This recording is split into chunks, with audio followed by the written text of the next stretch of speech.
¿No ha tenido miedo alguna vez a algo o a alguien? Yo creo que todos hemos tenido miedo a algo o a alguien. Me acuerdo una vez, estábamos en una plaza de toros y mi padre me dijo: ¿tú no eres capaz de ponerte delante de ese animal? Y me picó y salí a la arena, hice allí unas cuantas cosas y ya me fui, y cuando entré detrás de la barrera estaba temblando como una gelatina de arriba abajo. Todos hemos tenido miedo a algo o a alguien. Y hay algunos que todavía siguen teniendo muchos miedos. Gente que tiene miedo a la noche, a las alturas, yo qué sé. Tantos miedos, ¿verdad? Es una de las armas más poderosas y destructivas y malignas de Satanás. Y la Biblia nos enseña que no tenemos que tener miedo de nada ni de nadie. Y cuesta superar muchos miedos, porque algunos vienen desde la más tierna infancia. Pero ¿se pueden superar los temores? ¿Podemos superar y controlar y dominar los miedos? Por supuesto que sí, claro que sí. ¿Tenemos ese vídeo preparado? Cuando lo tengan me avisan, en cualquier momento lo ponemos, ¿sí? Quiero llevarles al primer versículo de la tarde. Yo lo voy a leer por si no se puede poner en la pantalla, porque estamos preparando un vídeo cortito para que ustedes lo oigan y lo vean. En el libro de Génesis, capítulo 3, versículo 10, Génesis 3:10, estas son palabras de Adán, el primer ser humano, el primer hombre que pisó la planeta Tierra. Dios le está confrontando, Dios le está preguntando una serie de cosas, y la respuesta de Adán al Señor, a Dios, fue esta: oí tu voz en el huerto y tuve miedo, porque estaba desnudo y me escondí. Oí tu voz, pero tuve miedo y por eso se escondió. Primer ser humano que sintió esta sensación mala, desagradable, de tener miedo, fue Adán. Ahora, si os dais cuenta, antes de que el hombre pecara, no le tenían miedo a nada, ni a nadie. Tenía una confianza, una seguridad, una tranquilidad, un equilibrio total y absoluto. Ya sé que los animales en aquel tiempo todavía no tenían esa fiereza que después tendrían, pero eran capaces de estar al lado de leones, de búfalos, de animales. Llegaba la noche, el día, estaba igual, ellos estaban siempre tranquilos. Pero en el momento en el que desobedecen, en el momento en el que pecan contra el Señor, automáticamente lo primero que experimentan es miedo. Luego podríamos afirmar con toda seguridad que la desobediencia, uno de los resultados, uno de los frutos que da la desobediencia es el temor, el miedo. Hay varias palabras en la Biblia para definir temor, miedo, terror, pánico, hay muchas, ¿no? Pero dice la Biblia que era tanto el miedo que tenía Adán de reconocer que había pecado, que se había desconectado de Dios, que había obedecido a la voz de su mujer y su mujer a la del diablo, que dice que optó por esconderse. Él prefirió esconderse, creía que se podía esconder de Dios, nada más lejos de la realidad. Decía un salmista: ¿dónde huiré de tu presencia? ¿Dónde me esconderé, verdad? ¿A dónde iré? Sin embargo, Adán llegó a pensar en su ignorancia que él podía esconderse de Dios. Le dio miedo a la voz de Dios. Antes le daba seguridad, ahora le da miedo. Antes hablaba con Dios, ahora se oculta y se esconde del Señor. Miedo. Vamos a ver un pequeño vídeo, un momentito. Hay que ponerle sonido. Y si... Después les digo lo que es esto. Ese es un grupo de soldados israelíes que están cantando la canción que parte de ella yo les estoy enseñando en esta tarde. ¿En qué parte del mundo soldados cantan con esa confianza en Dios y con esa seguridad de que el Eterno, el Altísimo, el Dios Todopoderoso está con ellos y de que nada ni nadie los podrá derrotar. Solamente se puede ver eso en un país como Israel. ¿Cuánto más nosotros que tenemos al Señor? ¿Cuánto más nosotros que hemos reconocido al Señor Jesucristo como el Salvador, como el Mesías, ¿verdad? ¿Cuánto más nosotros tenemos que desterrar definitivamente cualquier tipo de miedo, de temor de nuestras vidas, de nuestras mentes, de nuestros hogares? ¿Cuántos dicen amén? Gloria a Dios. Ahora, generalmente solemos tener miedo ante lo desconocido. Cuando los hombres se intentaron ir más allá de lo conocido y se adentraban en aquellos mares, se creía en aquel tiempo que la tierra era plana y que llegaba un momento en el que el agua caía y eran arrastrados y había monstruos marinos que devoraban a los marineros y había un terror, había un pánico a ir más allá de lo conocido. Y es que lo desconocido generalmente suele producir esta sensación desagradable en nuestra vida de miedo, de temor. Cuando nos van a operar o tenemos que ir a un lugar que no conocemos, hay como un miedo, como algo que nos paraliza, ¿verdad? Por el hecho de que no conocemos lo que nos puede pasar o nos puede suceder en aquel lugar. Tenemos miedos ante posibles peligros. Hay gente que tiene miedo a subirse en un avión. Bueno, ya algunos tienen miedo a subirse en un ascensor, imagínate subirse a un avión, ¿no? Hay gente que le tiene miedo a los perros, a las cucarachas, a las arañas. Y a veces en mi casa oigo unos alaridos y unos gritos que pienso que ha venido el tiranosaurio Rex a mi casa y es simplemente una pequeña cucaracha inofensiva que no hace nada, simplemente vuela y lo único que puede hacer es que se te pose en el pelo, en las manos o no, es inofensiva, no hace absolutamente nada, es una criatura del Señor, ¿no? Es algo que Dios ha creado, ¿no? Unos miedos ante posibles peligros y muchas veces incluso lo que ocurre es que hay gente que le tiene miedo a cosas que no han ocurrido ni van a ocurrir nunca, pero ya de entrada se preocupan y se predisponen porque le tienen miedo a lo que dicen que puede ocurrir, que al final resulta que nunca ocurre. Es increíble, esas fobias que la gente le tiene. Pero Adán no tenía miedo al peligro, no tenía miedo a lo desconocido, sino que Adán tenía miedo porque sabía que había hecho las cosas mal. Y cuando hacemos las cosas mal delante de Dios, tenemos que tener temor, tenemos que tener miedo. Porque la Biblia dice que Dios es amor, pero la Biblia dice tremenda cosa y horrenda cosa es caer en manos de un Dios vivo. Porque Dios también es justo, tremendamente justo, es la justicia personificada. Y dice la Biblia que Él es el que ha declarado y decretado que la paga del pecado es la muerte. Y Adán sabía que había pecado, que se había desconectado de Dios. Él comenzó a descubrir una realidad que antes se ignoraba y él sabía perfectamente que las consecuencias a corto y a largo plazo vendrían tarde o temprano a su vida. Se han hecho todo tipo de estudios acerca de lo que puede llegar a producir el miedo en la vida de una persona. Y es tremendo porque hay personas que incluso llegan a sufrir un infarto. Se les para el corazón del miedo tan grande ante un animal, ante un peligro o ante lo que sea. Acelera el pulso, eleva la tensión. Hay personas que incluso se llegan a quedar temporalmente ciegos, pierden la visión de los nervios tan grandes. Hay personas que dejan de comer porque tienen el estómago cerrado por los nervios, por la preocupación, por el afán que produce, por supuesto, el miedo. Hay gente que no puede dormir, que no puede descansar, un insomnio total y absoluto. Cuando es de día, como decía Job, desea que llegue la noche, y cuando es de noche, desea que llegue el día, porque ni viven de día ni de noche. Según la Biblia, cuando una persona tiene miedo, pierde la paz. Pierdes la paz. Y la paz es el equilibrio interno que te permite estar tranquilo en medio de las dificultades y en medio de las pruebas de la vida. Pierdes el gozo. ¿Quién tiene gozo en medio del miedo? Nadie. Pero algo que me llama mucho la atención, que lo podemos ver en los evangelios, en la vida de los discípulos, es que cuando uno tiene miedo, ve la realidad completamente diferente.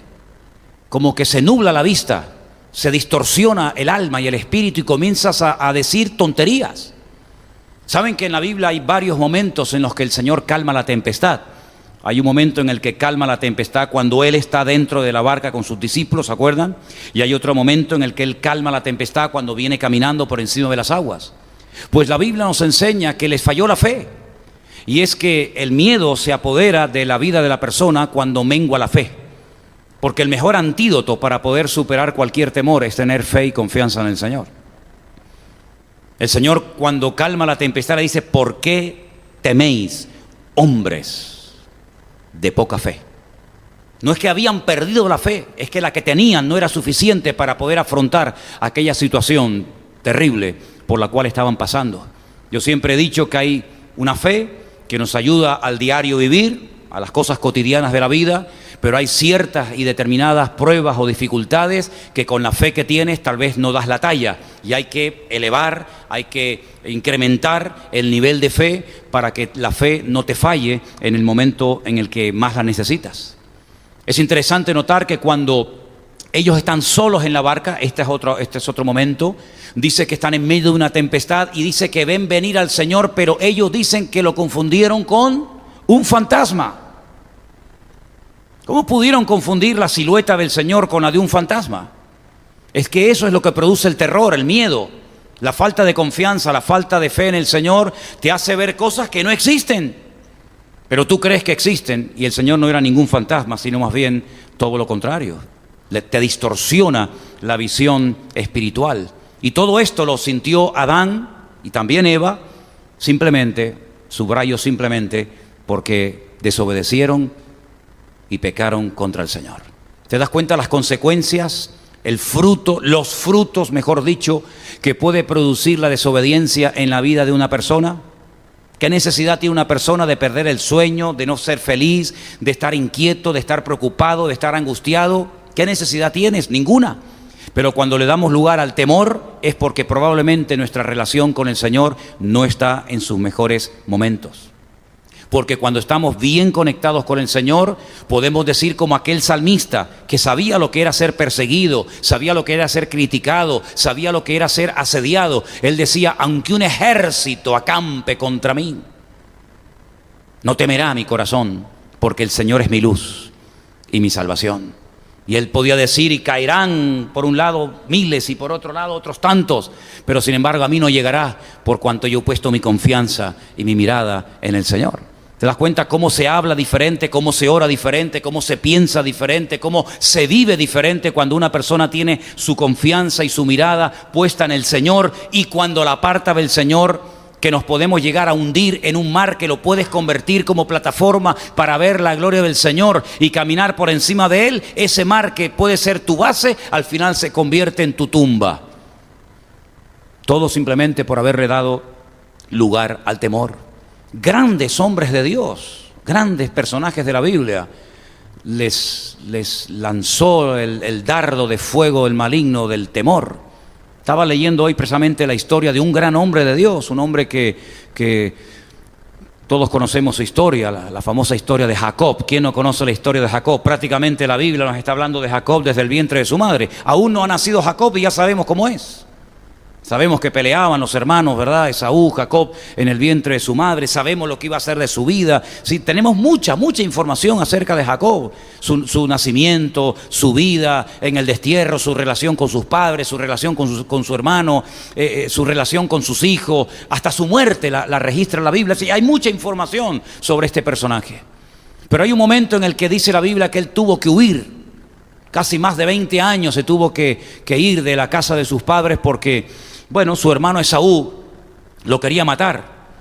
Esaú pensaba que había sido engañado por su hermano, que le había robado injustamente la primogenitura, nada más lejos de la realidad. Pero después de tantos años fuera, donde él ya pues se ha casado, ya tiene hijos, ya tiene un patrimonio, pues es tiempo de regresar, es tiempo de volver a casa.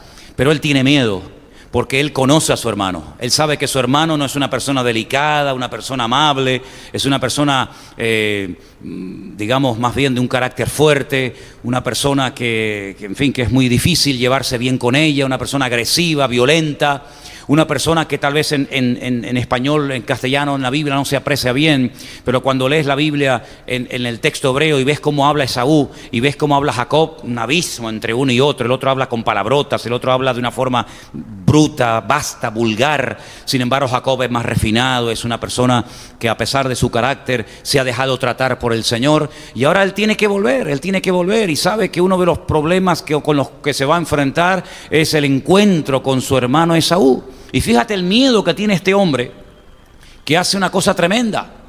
Y dice la Biblia que divide todo lo que tiene y divide su campamento en tres. Es decir, él no va a dar la cara el primero diciendo, no, quédense atrás ustedes, mis hijos se quedan atrás, mis mujeres se quedan atrás, mis criados, yo voy delante, soluciono el problema con mi hermano Esaú, al cual hace 20 y tantos años que no veo, aún sé que guardia el odio hacia mí, él me quiere matar, y cuando yo vea cómo se soluciona el problema, yo vengo y regresamos o volvemos y ya veremos lo que hacemos. Él no, él se pone el último. Él se pone el último y manda lo que menos ama y lo que menos quiere al principio. Y después hace otro grupo. Y después al final se queda él con la esposa que él verdaderamente ama. Y él dice, si ataca a mi hermano al primer campamento, me da tiempo de huir. A lo mejor me queda el segundo. Y si destruye también el segundo campamento, pues todavía tengo tiempo para la retirada. Fíjate cómo era Esaú, El miedo le hace tomar decisiones terribles. Es capaz de poner a sus hijos como escudos humanos, como hacen los cobardes de los palestinos, que ponen a las mujeres y a los niños delante y se parapetan detrás de ellos y lanzan granadas y misiles, y después cuando atacan los israelíes dicen que han matado a un montón de mujeres y niños, pues son unos cobardes, toda la vida lo han sido y siempre lo serán. Los árabes son así. Son cobardes y siempre ponen a los más débiles, a las mujeres y a los niños delante. Son como Amalek. Dice la Biblia que Amalek siempre atacaba al punto más débil, mujeres, niños, ancianos, enfermos. Y él es capaz de poner a gente delante para él salir corriendo en un momento determinado. Y dice la Biblia que se queda solo y se pone a orar y tiene una lucha, una batalla espiritual terrible. Dice que en esa batalla pierde la estabilidad, es decir, pelea contra un ángel y un ángel le toca el muslo y lo descoyunta y quedó toda la vida lisiado de los pies. Gusano de Jacob se le conoce con el paso del tiempo, porque dice que alguien le dice, oye, tu hermano viene a tu encuentro. Pueden leer la historia en Génesis capítulo 32, no sé si te pasé el versículo para que me lo pusieras. Génesis capítulo 32, verso 11, palabra de Jacob, líbrame ahora de la mano de mi hermano, de la mano de Esaú, porque le temo. No venga acaso y me hiera la madre con los hijos. Fíjate, por el miedo está paralizado, muerto de miedo, le tenía miedo a Esaú, porque dice que se entera que Esaú no viene solo, Esaú viene con 400 personas, probablemente armadas hasta los dientes, para encontrarse con Jacob. Y Jacob dice, ¿de qué me ha servido tanta prosperidad, tanta bendición, las mujeres, los niños, etcétera? Si me lo va a quitar y me va a robar y capaz que me va a quitar la vida. El miedo le hace tomar decisiones equivocadas. Nunca tomes decisiones con miedo o bajo un enfado, porque siempre te vas a equivocar. Cuando estés enfadado, no tomes decisiones. Cuando estés desanimado o atemorizado, tampoco, porque todo lo que vas a hacer te va a salir mal, porque lo vas a hacer fuera de la voluntad de Dios. Un gran hombre de Dios tuvo temor. Y mira las decisiones tan raras y terribles que él toma.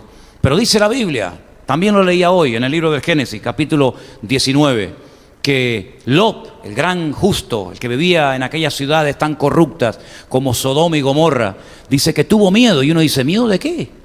Si al fin y al cabo era un hombre que no sabía lo que iba a pasar. Abraham sí lo sabía. Abraham sabía por la visita de aquellos seres angelicales que Sodoma y Gomorra iba a ser destruida. Lot no lo sabía, pero de repente le caen unas visitas. Esas visitas son ángeles de Dios que le advierten de que la ciudad va a ser destruida, pero que no lo van a poder hacer hasta que él y su familia salgan de aquella zona. Y tenemos en Génesis 19, Johnny, hola, ¿estás ahí todavía? No lo tienes. Génesis capítulo 19, del versículo 17 en adelante. Miren qué interesante las palabras de este hombre de Dios, que sabiendo lo que va a pasar, tiene temor. 19, 17. Entonces Abraham se postró 19, 17. Aquí está. Cuando lo hubieron llevado fuera, le dijeron los ángeles, escapa por tu vida, no mires atrás, tras de ti, ni pares en toda esta llanura, escapa al monte, no sea que perezcas. Pero Lot les dijo: no, yo os ruego, señores míos, he aquí ahora he hallado gracia a vuestro siervo entre vuestros ojos, y habéis engrandecido vuestra misericordia que habéis hecho conmigo, dándome la vida, mas yo no podré escapar al monte, no sea que me alcance el mal y muera. ¿Pero qué dices? Vamos a ver, si Sodoma y Gomorra va a ser destruida, el Señor milagrosamente te deja huir, y ahora que te ha salvado la vida, ahora dices que vas a morir. Una incongruencia, una fe rara, una fe extraña. Un día Dios me ayudó, otro día Dios no me va a ayudar. Ahora me salva la vida pudiendo huir de Sodoma y Gomorra, y ahora que ya estoy fuera de Sodoma y Gomorra, ahora resulta que tengo miedo de no poder ir a donde me han dicho porque tengo miedo de perder la vida. Las tonterías que hace y dice una persona cuando no tiene una confianza 100% en el Señor y le da lugar al miedo en su corazón y en su vida. ¿Pero tú no te das cuenta que el Señor ha mandado ángeles? Como si Dios mandara ángeles todos los días a la casa de la gente. ¿Tú no te das cuenta que ángeles han venido a tu casa, hijo? Que te han sacado de la mano, que te han revelado el plan que Dios tiene, que has logrado salvar la vida cuando miles y miles y miles de personas morirán en toda esta región, en toda esta zona, y ahora te da miedo porque estás fuera y tienes miedo de que no te dé prisa, no te dé tiempo para llegar al sitio que te han dicho. ¿Pero qué dices? ¿Cómo no te va a dar tiempo? ¿Tú no te das cuenta que si Dios te salvó, te salvará siempre? Porque Dios no hace las cosas a medias. ¿Cuántos dicen amén? ¿Cuántas veces me habéis oído decir a mí? ¿Qué garantía tengo yo hoy de que Dios me va a ayudar? ¿Qué garantía tengo? Que ayer y en el pasado el Señor me ayudó. ¿Qué garantía tengo yo mañana? De que el Señor va a proveer mis necesidades y me va a ayudar. ¿Qué garantía? Pues todas las victorias tienes que recordarlas, ¿verdad? Como esa especie de monumentos conmemorativos que a veces levantaba Josué en medio del camino para recordar que lo que será es lo mismo que fue, porque Dios no cambia y en Él no hay sombra de variación. Es decir, si Dios me ayudó, hoy me ayuda y me ayudará, porque Él no cambia. ¿Cuántos dicen amén? Lo que no podemos hacer es creer el lunes y dudar el miércoles y volver a retomar la fe el jueves, y después dudamos el viernes, pero luego el domingo la volvemos a recuperar. Eso no es una vida seria delante de Dios. El Señor nos muestra cuando nos da una victoria, cuando responde a una oración, cuando nos suple una necesidad, cuando nos sana de una dolencia o enfermedad. Esa es la garantía de que Él está preocupado e interesado en todas las áreas de mi vida. ¿Cuántos dicen amén?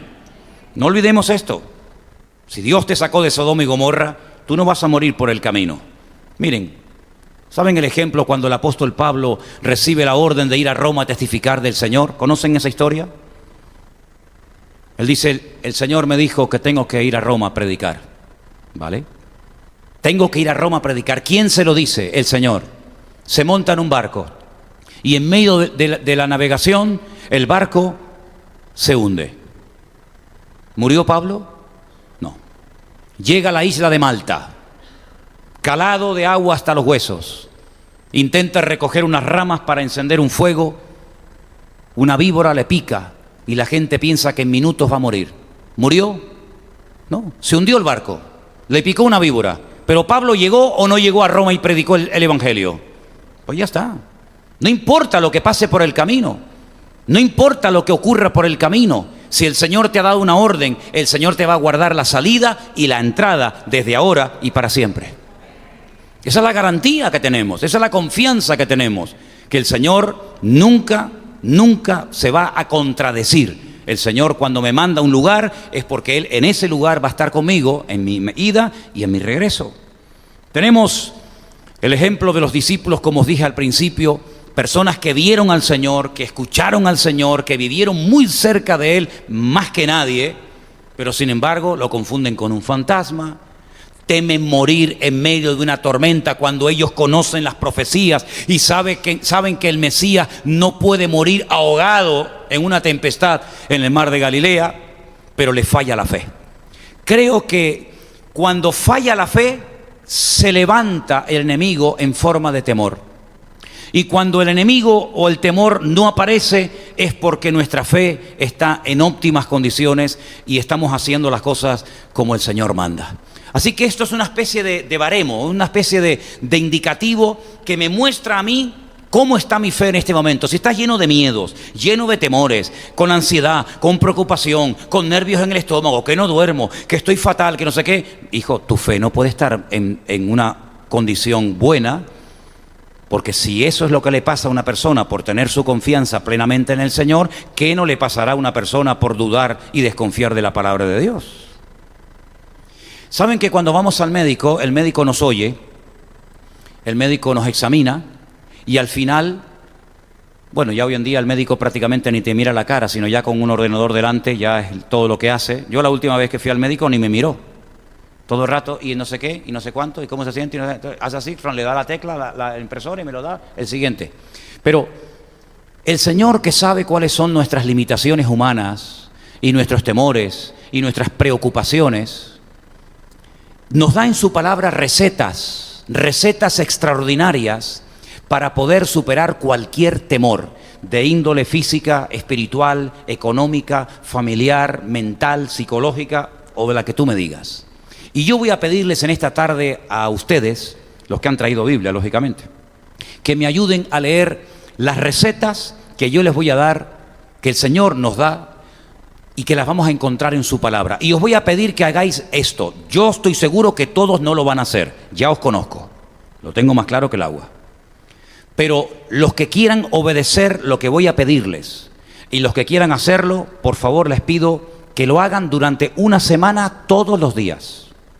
No vas al médico y te dice 3 pastillas por la mañana, por la tarde y por la noche durante una semana. Dentro de una semana viene y miramos lo que pasó, ¿sí o no? ¿Y lo hacemos? Pues yo, como el médico del alma, como el médico espiritual, te voy a dar una receta. La tienes que leer todos los días durante una semana. Te aseguro delante de Dios que muchos de los temores que tienen, si tú lees estos versículos que yo te voy a dar ahora, y lo vamos a leer entre todos, durante una semana, todos los días, en una semana, se van para siempre. ¿Amén? Muy bien. Primero, Filipenses 4, 6 y 7. Filipenses 4, 6 y 7.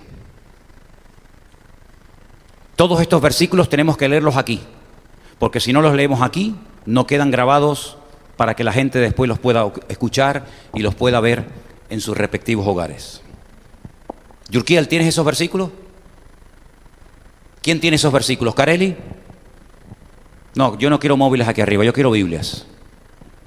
Rafa, ven rápido, rapidito. Filipenses 4, 6 y 7.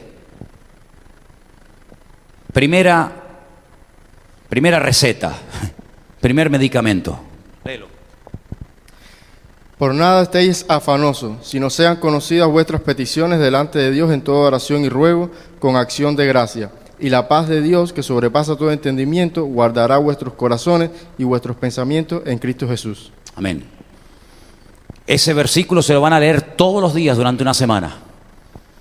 ¿Cuándo va a guardar Dios tus pensamientos, tu mente, tu hogar, tu familia en paz? Versículo 6. Cuando deje de estar afanoso, cuando le exprese, le cuente, le diga al Señor en oración todas las cosas que me preocupan, que me perturban. Automáticamente, cuando tú le hablas al Señor y le abres tu corazón a Él, la paz del Señor vendrá a morar a tu vida permanentemente. Apréndete esos versículos. Primera de Pedro 5, 7. Primera de Pedro, capítulo 5, versículo 7.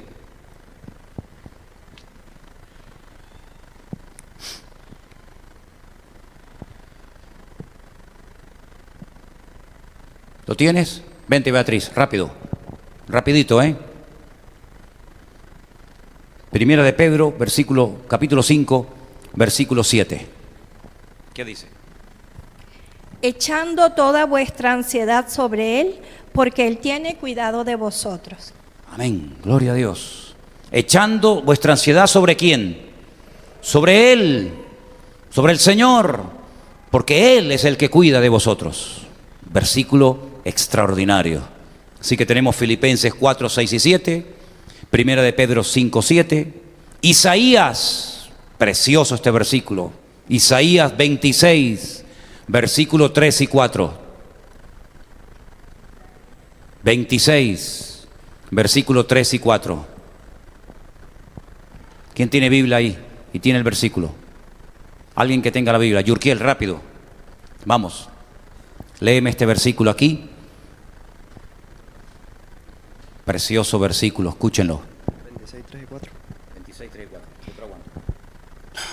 Tú guardarás en completa paz aquel cuyo pensamiento en ti persevera, porque en ti ha confiado. Porque en ti ha confiado.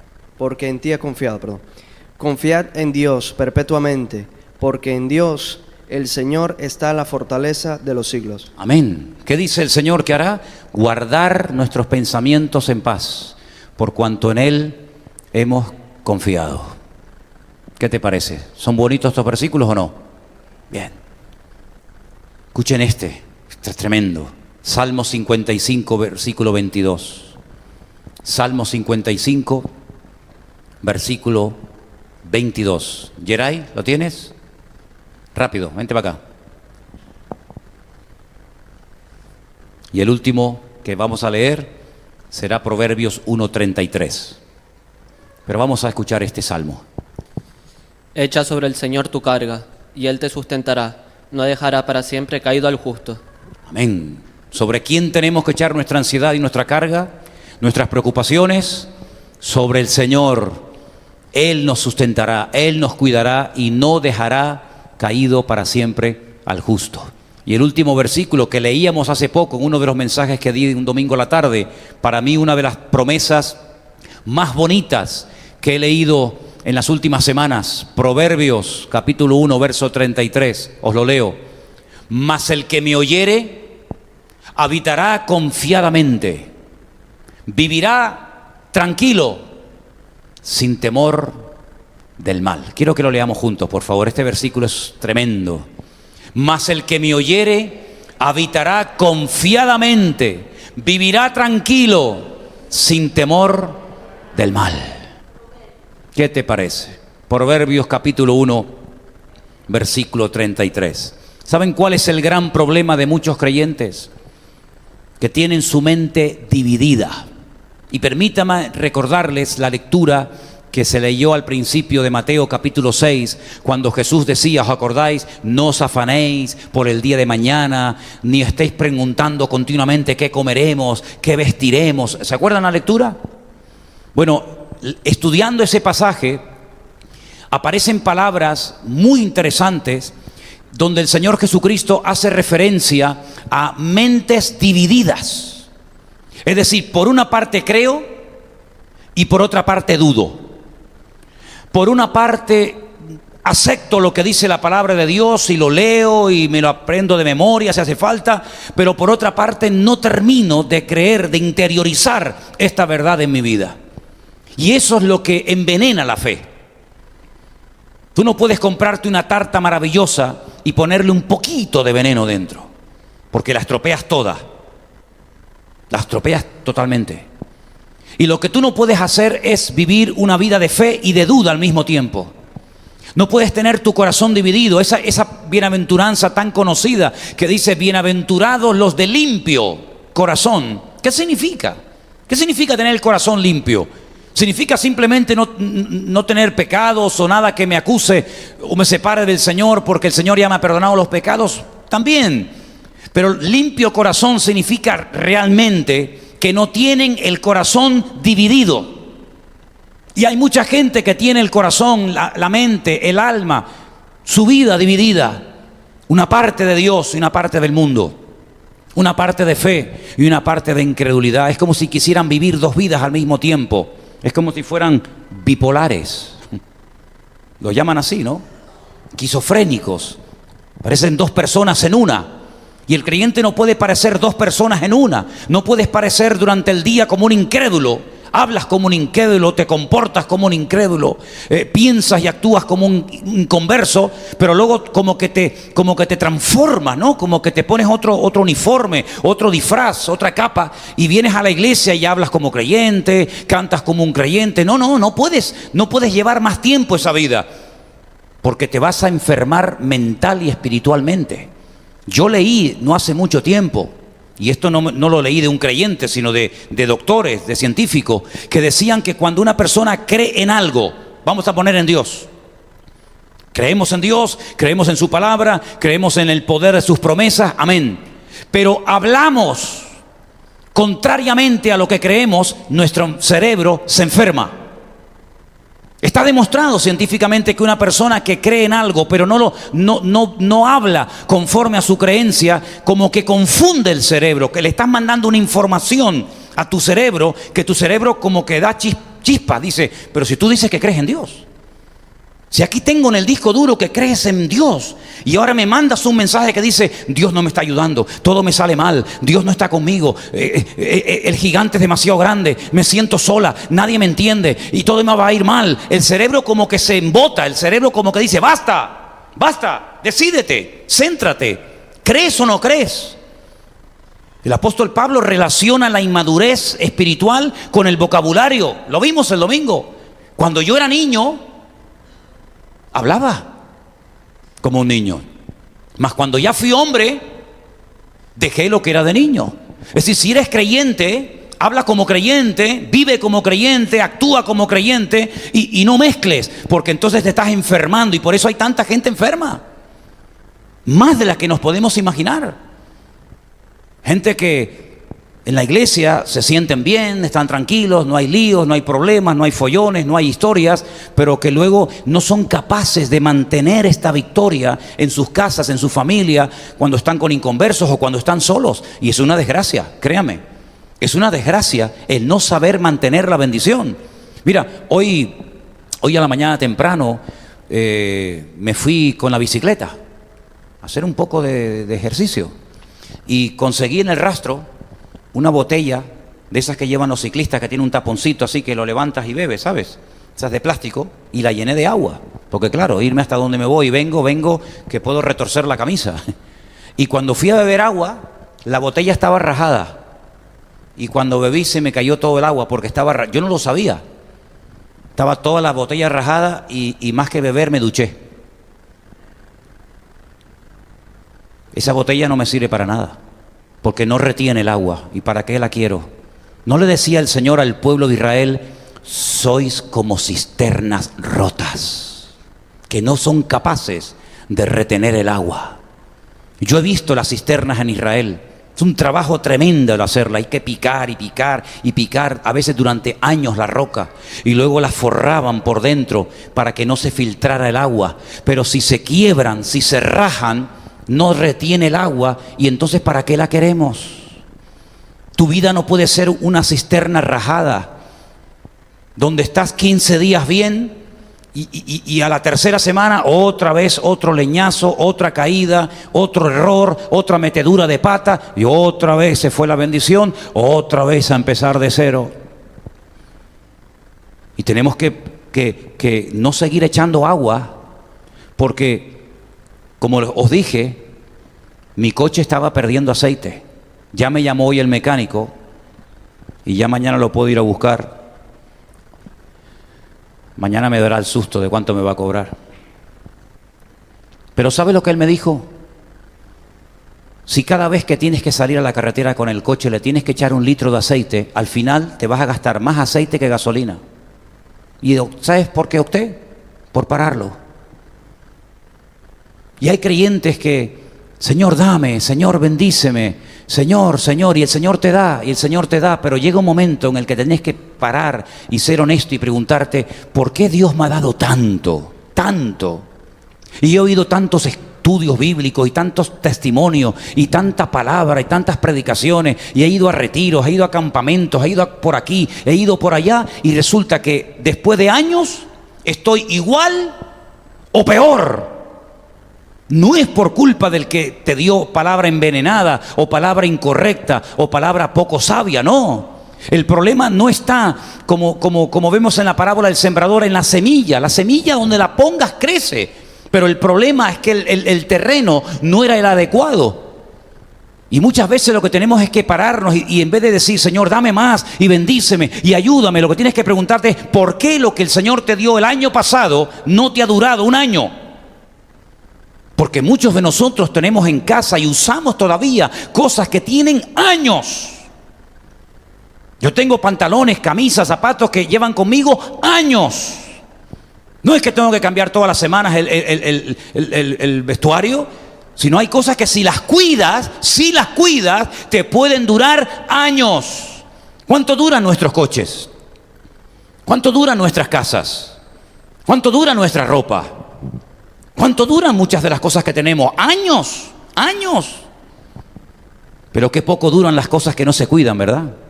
Las cosas que se maltratan, las cosas que se descuidan, que no se valoran, cosas caras, cosas buenas, se pueden estropear en muy poco tiempo porque no las has cuidado. Y espiritualmente hablando dice que somos barro, pero tenemos un tesoro dentro de este recipiente de barro. Y ese tesoro hay que guardarlo para que no se quiebre el frasco, para que no se rompa, ¿verdad?, nuestra vida y se pierda el tesoro que llevamos dentro. Y tenemos que preguntarnos todos y cada uno de nosotros si por causa de nuestros temores, por causa de nuestro estrés, de nuestros nervios, por la forma como hemos hablado y ya nos hemos acostumbrado a hablar así durante años, hemos perdido muchas bendiciones que eran nuestras. Y que el Señor nos las dio, pero las perdimos. Porque no supimos cuidarlas y no supimos mantenerlas. Y hay una gran diferencia entre estar ocupado y entre estar preocupado. A veces hay gente que se preocupa de antemano por cosas que a lo mejor nunca le van a ocurrir. Preocupados. Se llevan a la cama las preocupaciones, no duermen. Están toda la noche dándole vueltas y vueltas a la cabeza. Por los papeles, por el trabajo, por el colegio, por los niños, por el contrato, por las deudas. Y así no se puede vivir, hermanos, créanme. Así no se puede vivir. Dios nos ha llamado a vivir en paz. Mirad cuán bueno es habitar los hermanos juntos en armonía, en paz, con la bendición de Dios. Qué bueno es que podemos decirle al mundo, hermano, amigo, vecino, compañero de trabajo, nosotros no solamente estamos a gusto y tranquilos en la iglesia, en nuestro ambiente, con nuestros hermanos, con nuestra familia espiritual, sino que en cualquier lugar donde estemos, encima de un andamio, conduciendo un camión, un tractor, arando en el campo, dentro de una cueva, donde sea, podemos tener la paz del Señor porque no tengo grietas en mi alma, no tengo grietas en mi vida, y porque sé retener la bendición del jueves, la del domingo, la de enero, la de febrero, y puedo mirar atrás y decir, gloria a Dios que no he ido dejando todo tirado por el camino. Cuando terminan los campamentos, algo que suele ocurrir muy a menudo, no sé si todavía, pero yo me acuerdo hace años cuando terminaban los campamentos de los jóvenes, que subíamos a los días allí a la iglesia del puerto y, hermanos, solamente nos faltaba poner una mesa de objetos perdidos. De todo lo que te puedas imaginar. Y en muchos casos no lo reclamaba nadie. Mantas, toallas, sujetadores, bragas, móviles, Biblias, bolígrafos, zapatos, toallas. Ni se habían dado cuenta que lo habían perdido. Pero es que muchas veces lo natural, escúcheme hermano, muchas veces en lo natural Dios nos muestra que en lo espiritual nos puede estar pasando lo mismo. Porque hubieron personajes en la Biblia que perdieron, como esos que pierden camisas y zapatos y bolígrafos y Biblia. En la Biblia hubieron personajes que perdieron la presencia de Dios, la cobertura, la unción del Señor y no se habían dado cuenta.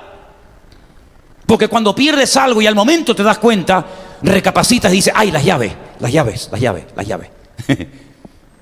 El bolígrafo, el móvil, la Biblia. Pero ¿y cuando no te das cuenta? Es terrible. Cuando no te das cuenta que has perdido gozo, unción de Dios, alegría en el rostro. Cuando no te das cuenta de que has perdido paz. Cuando no te das cuenta de que bendiciones que tuviste, eran tuyas. Dios te las dio. Y Él no te las quitó, sino que tú las perdiste. Es tremendo, queridos hermanos. Y uno de los peores enemigos que podemos tener los creyentes es dejar de creer, dejar de confiar en el Señor. Mira, al diablo, te voy a hablar claro, no le preocupa que creas un tiempo. No le preocupa. El diablo no le teme a esos creyentes que durante un tiempo leen la Biblia y oran y vienen al culto y ahora voy a servir al Señor y ahora voy a hacer esto y pastor cuenta conmigo. Mira, el diablo de esos tiene así. Al diablo lo que le pone nervioso son esos que están un día y otro y un año y otro y con pruebas, con dificultades, con el niño enfermo, con me duele aquí, me duele allá, con el cumpleaños, con el retiro. Esos son los que aguantan. Ahora los que hablan y hablan y hablan y a la hora de la verdad cualquier impedimento les echa para atrás. El diablo se ríe en la cara de esa gente.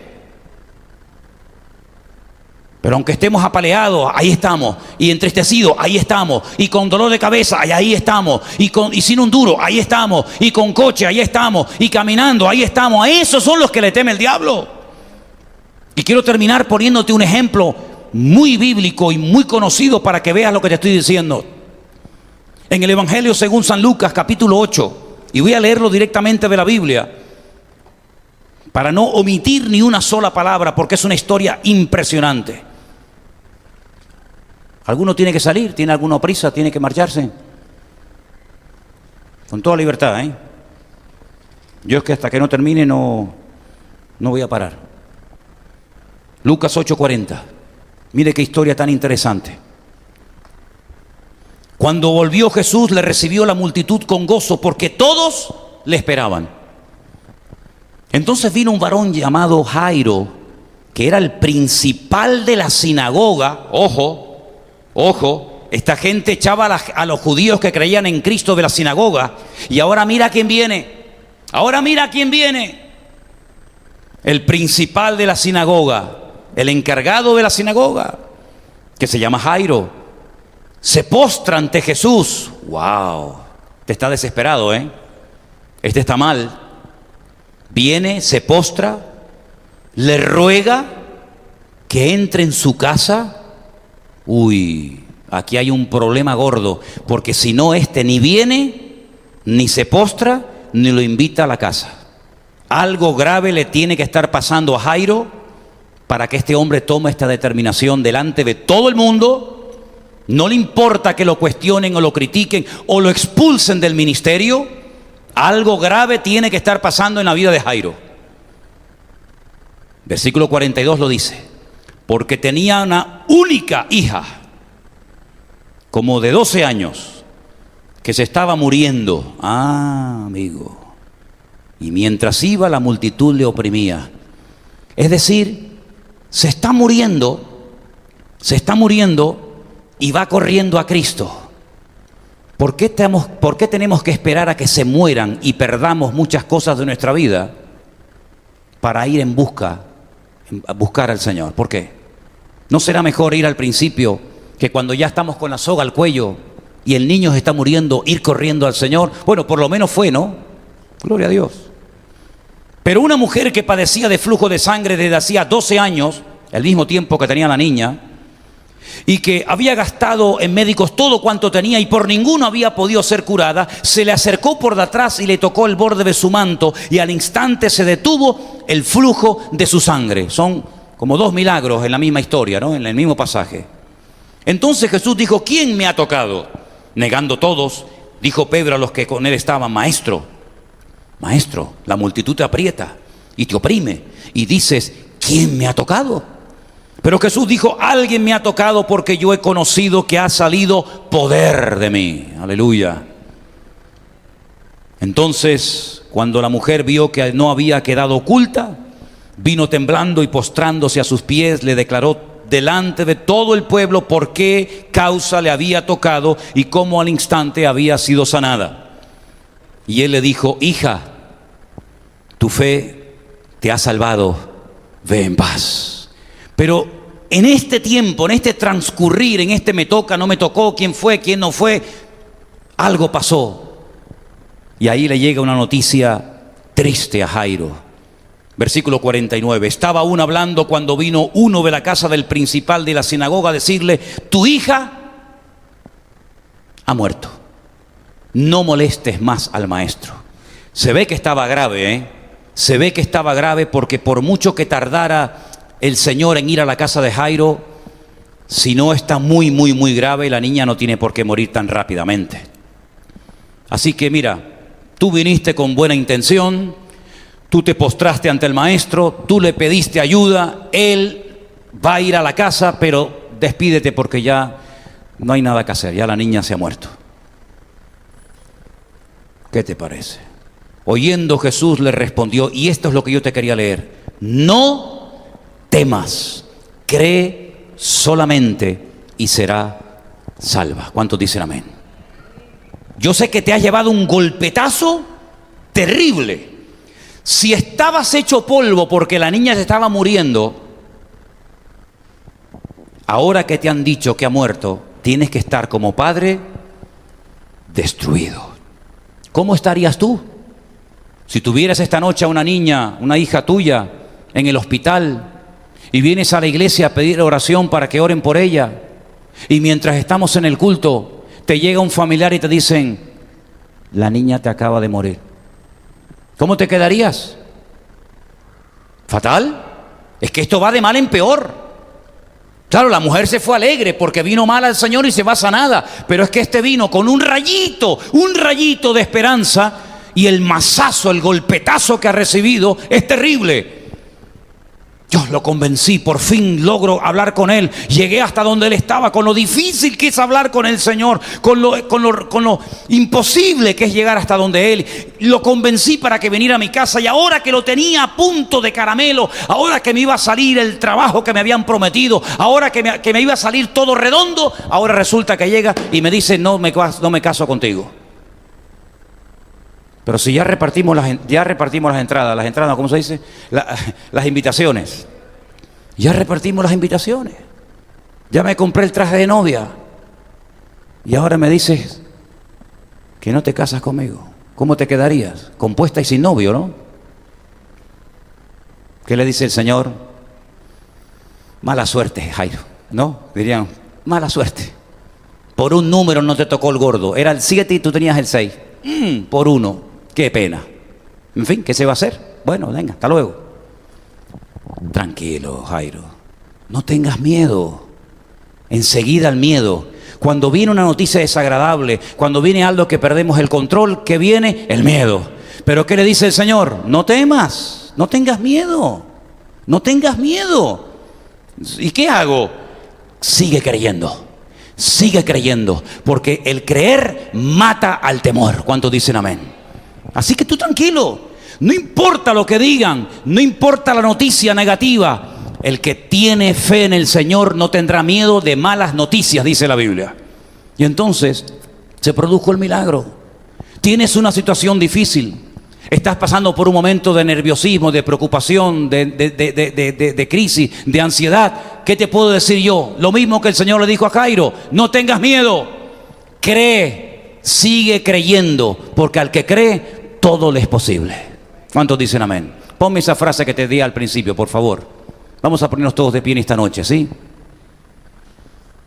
Léalo conmigo, si puede y alcanza la vista. Lea esa frase que está ahí en la pantalla en alta voz. En nuestra propia fuerza jamás lograremos librarnos de la ansiedad. Cada vez que comience a preocuparse por algo, recuerde que puede echar esa preocupación sobre el Señor. Él es experto en sobrellevar nuestras preocupaciones. Una vez que ha entregado una preocupación al Señor, no piense más en eso. Si viene un pensamiento sobre eso a su mente, hable con el Señor. Dígale: Señor, este pensamiento me causa ansiedad, no viene de ti, por lo tanto lo rechazo y lo saco de mi mente. Si lo hace con sinceridad, muy pronto estará disfrutando de una vida libre de ansiedad. No olvide, otra de las características de la vida auténticamente cristiana es vivir sin ansiedad. ¿Cuántos dicen amén? Cierra tus ojos ahí donde estás y dile al Señor: quita toda ansiedad de mi corazón, Señor.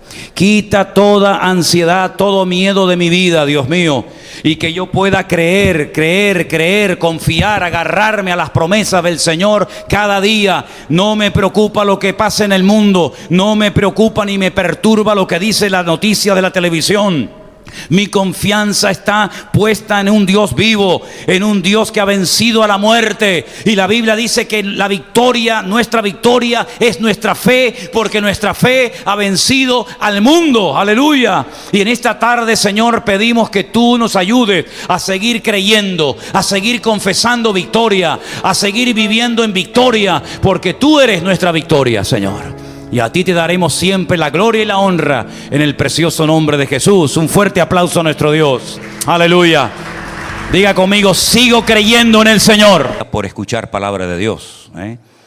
Yo no sé cuántos mensajes habrán oído cada uno de ustedes, pero probablemente hablamos de cientos, sino de miles, ¿verdad?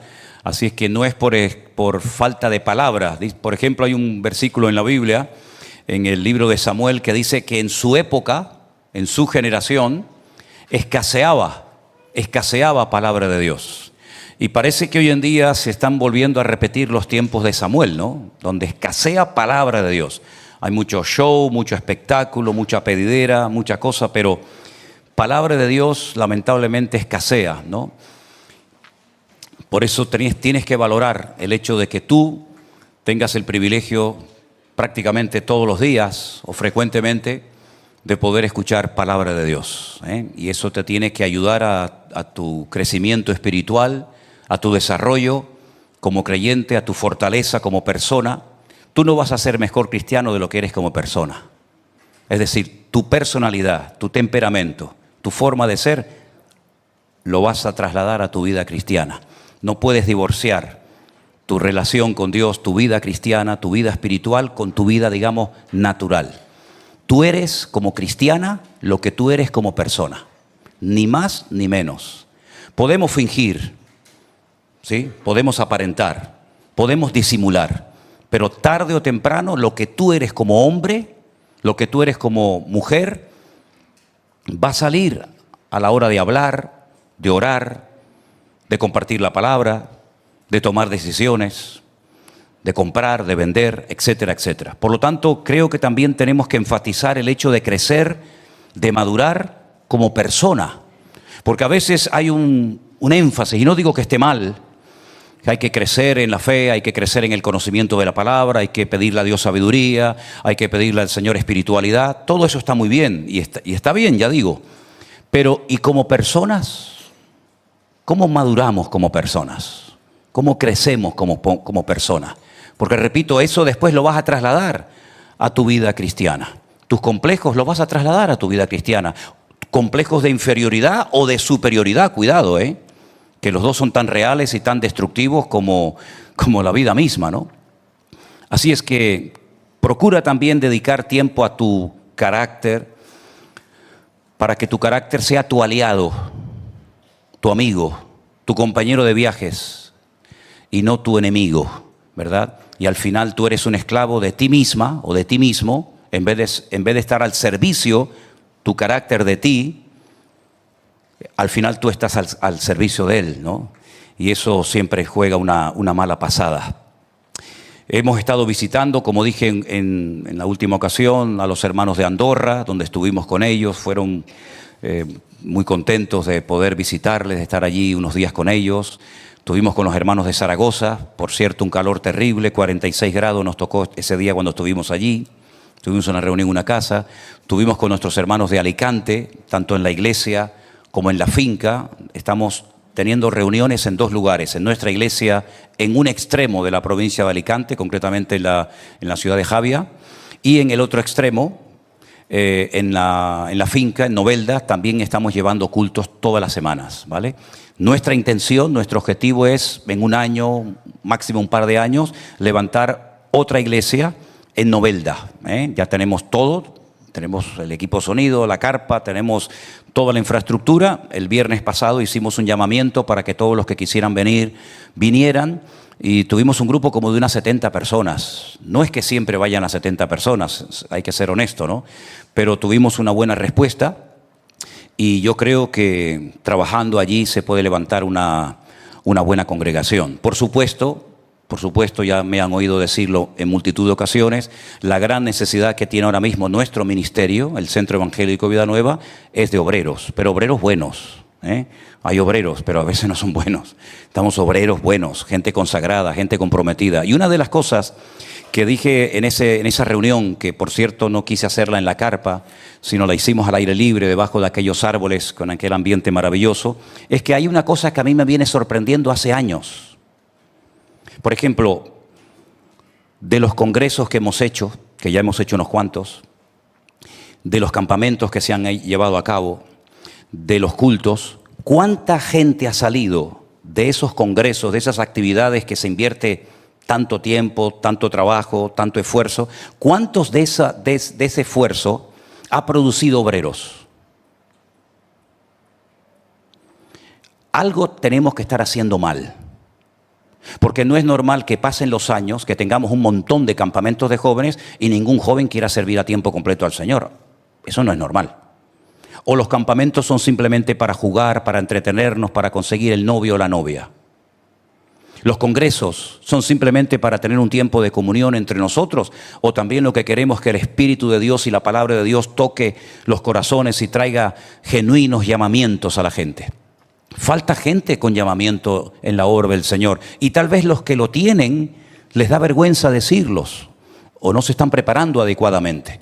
Entonces, repito, la gran necesidad que tenemos en este momento es de obreros, y esa es nuestra petición de cada día, y quiero trasladar esa petición a la iglesia, a ustedes, para que oren por obreros, obreros buenos, obreros con espíritu de sacrificio, dispuestos a lo que haga falta por la obra del Señor. Y si tienes que dejar tu trabajo, pues lo dejas, que no será la primera vez que ocurre en la historia, ¿no? Y hay muchos ejemplos en la Biblia de personas que económicamente estaban muy bien situados, pero muy bien situados, mejor que lo que pueda estar cualquiera de ustedes. Y si quieren les pongo algunos ejemplos. No voy a predicar de esto, pero quiero ahondar un poco en esto. Nehemías, que fue uno de los cautivos que fueron a Babilonia, él tuvo, diría el mundo, la suerte, ¿no? Nosotros diríamos la bendición, el privilegio, de llegar a vivir en el palacio con el rey. Oye, que vivir en el palacio con el rey era una maravilla. Comer bien, vestir bien, dormir bien, todas tus necesidades cubiertas, tu presente y tu futuro garantizado. Era el copero del rey. ¿Tú sabes lo que significa ser copero del rey? Bueno, ya sé que también el copero se jugaba la vida, ¿no? Porque a veces los reyes pensaban que la bebida o la comida que le daban estaba envenenada, y entonces le decían, pruébala primero. Y si no moría, pues decían, bueno, ahora la pruebo yo, ¿no? También en el ejército se hace eso, ¿eh? Antes de que el general pruebe la comida, la tienes que probar tú. Y si tú te caes muerto, el general lo cogen y se lo llevan, ¿no? Eso se hace hoy en día también, ¿no? Pero el Señor le pone en el corazón que tiene que volver a Jerusalén. ¿A qué? A una ciudad en ruinas, un montón de ruinas, de escombros, a restaurar una ciudad, unas murallas. ¿Pero acaso él es arquitecto? ¿O aparejador? ¿O albañil? No. Sin embargo, el Señor le puso esa carga en su corazón, oye, y dejó su puesto de trabajo, lo dejó todo, y se fue a Jerusalén a trabajar como un peón de albañil, y esa fue su vida, ¿verdad? ¿Y Mateo? Porque algunos dirán, bueno, pero eso eran cosas que pasaban en el Antiguo Testamento. Mira, Mateo trabajaba para el imperio. Era como estos afganos que tuvieron el privilegio de poder trabajar para los norteamericanos mientras estuvieron en Afganistán. Para ellos era una bicoca estar ahí con ellos, porque tenían buen sueldo, buen trabajo, ¿verdad? Cuando se fueron los americanos, pues imagínate, ¿no? Bueno, pues los imperialistas de la época de Jesús eran los romanos, y trabajar para el imperio romano era un chollo. Buen trabajo, buen sueldo, tenía las espaldas cubiertas. Y estoy hablando de Mateo, que también se le conoce como Leví. Él era el recaudador de impuestos, era el que trabajaba para la agencia tributaria. Ay, la bendita agencia tributaria, ¿no? Y el Señor Jesús un día pasó por allí, lo vio sentado allí trabajando y le dijo, simplemente le dijo esto, sígueme.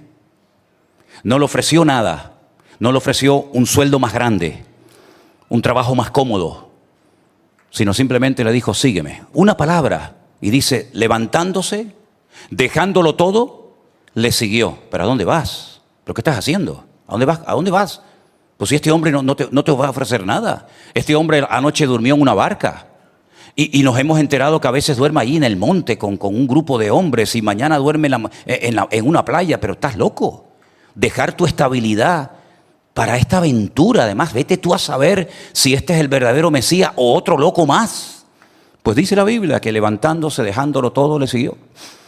Entonces, yo estoy como loco por ver eso en estos días, porque yo lo viví en mi época. Cuando yo me convertí hace años atrás, pues todos los jóvenes de la iglesia lo único que pensaban era prepararse para servir al Señor. Pero en esta generación eso se ha perdido. Hay una falta de vocaciones, no solamente en la iglesia católica, hasta el punto que hoy en día muchos hoteles y muchos resorts y muchos spa y todo eso son antiguos seminarios católicos. Y nosotros sabemos lo que hablamos porque, por ejemplo, cuando estuvimos en el Escorial, pues allí en el Escorial era un antiguo seminario católico. Y cuando estuvimos en el Congreso en Alicante, era un seminario de los maristas, donde habían 400 jóvenes preparándose para ser curas, para ser sacerdotes. Pero como ya no hay vocaciones, pues resulta que están trayendo sacerdotes de África y de Sudamérica, porque ningún joven en España quiere ser cura ni monja. ¿O hay alguien aquí que tiene esa vocación de ser cura o monja? ¿Va que no? Pero ¿y pastor? Tampoco nadie. ¿Siervo de Dios? Nadie. Entonces, eso es algo que yo vengo pensando hace tiempo. ¿Cómo es posible que después de tantos campamentos, de tantos retiros, de tantos congresos, no haya gente dispuesta a lanzarse a la piscina a servir al Señor? Les dejo eso ahí, es algo que estoy pensando y reflexionando últimamente. Pero el mensaje de hoy, muchas de las cosas que dije, nunca un mensaje sale exactamente igual, pero también es algo que vengo masticando, ¿no? Escudriñando en mi corazón, y es lo siguiente. Advierto que el mensaje de hoy no es para todos, ¿vale? Incluso los que nos están viendo en la casa, les digo que el mensaje de hoy no va a ir dirigido a toda la audiencia, a toda la gente que nos oye. ¿Por qué? Porque el mensaje de hoy va dirigido única y exclusivamente a gente que quiere agradar al Señor. Entonces hay gente que no quiere agradar al Señor, hay gente que quiere que el Señor le bendiga, que el Señor le dé un buen trabajo, un buen marido, que le dé los papeles, que le dé la nacionalidad, pero eso de agradar al Señor con mi tiempo, con mis recursos, con mi vida, como que no. Entonces, este mensaje yo lo he preparado para gente que quiere agradar a Dios, gente que quiere de alguna manera, pues, hacer la voluntad de Dios en su vida, sea cual sea. Y hay un ingrediente fundamental para que esto funcione adecuadamente. Y voy a hablar de ese ingrediente que lamentablemente, oye, es que yo no llevo en esto 2 días, es que yo estoy sirviendo al Señor antes de que tú nacieras. Antes de que muchos de ustedes nacieran, yo ya era pastor. Entonces, vengo observando hace muchos años que hay una asignatura pendiente, pero en el mundo bautista, pentecostal o de cualquier denominación, y da igual si es en España, en Estados Unidos, donde sea. A mí todavía me quedan 6 países por visitar este año, ¿vale? Más los que ya he visitado. Y en todos los sitios donde voy hay como un denominador común. Y es la obediencia. Porque en la palabra de Dios encontramos que si Dios quiere algo de ti y de mí, es que le obedezcamos. Tú puedes ser el mejor predicador del mundo. Puedes hacer milagros, señales y prodigios, pero si tú en lo más profundo de tu corazón no eres una persona obediente, podrás triunfar ante la gente, pero delante de Dios estás totalmente descalificado.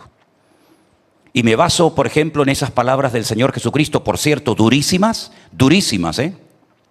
donde dijo en una ocasión, yo sé que tú las conoces, y muchos, me llama la atención eso, y muchos me dirán en aquel día, Señor, yo en tu nombre eché fuera demonios.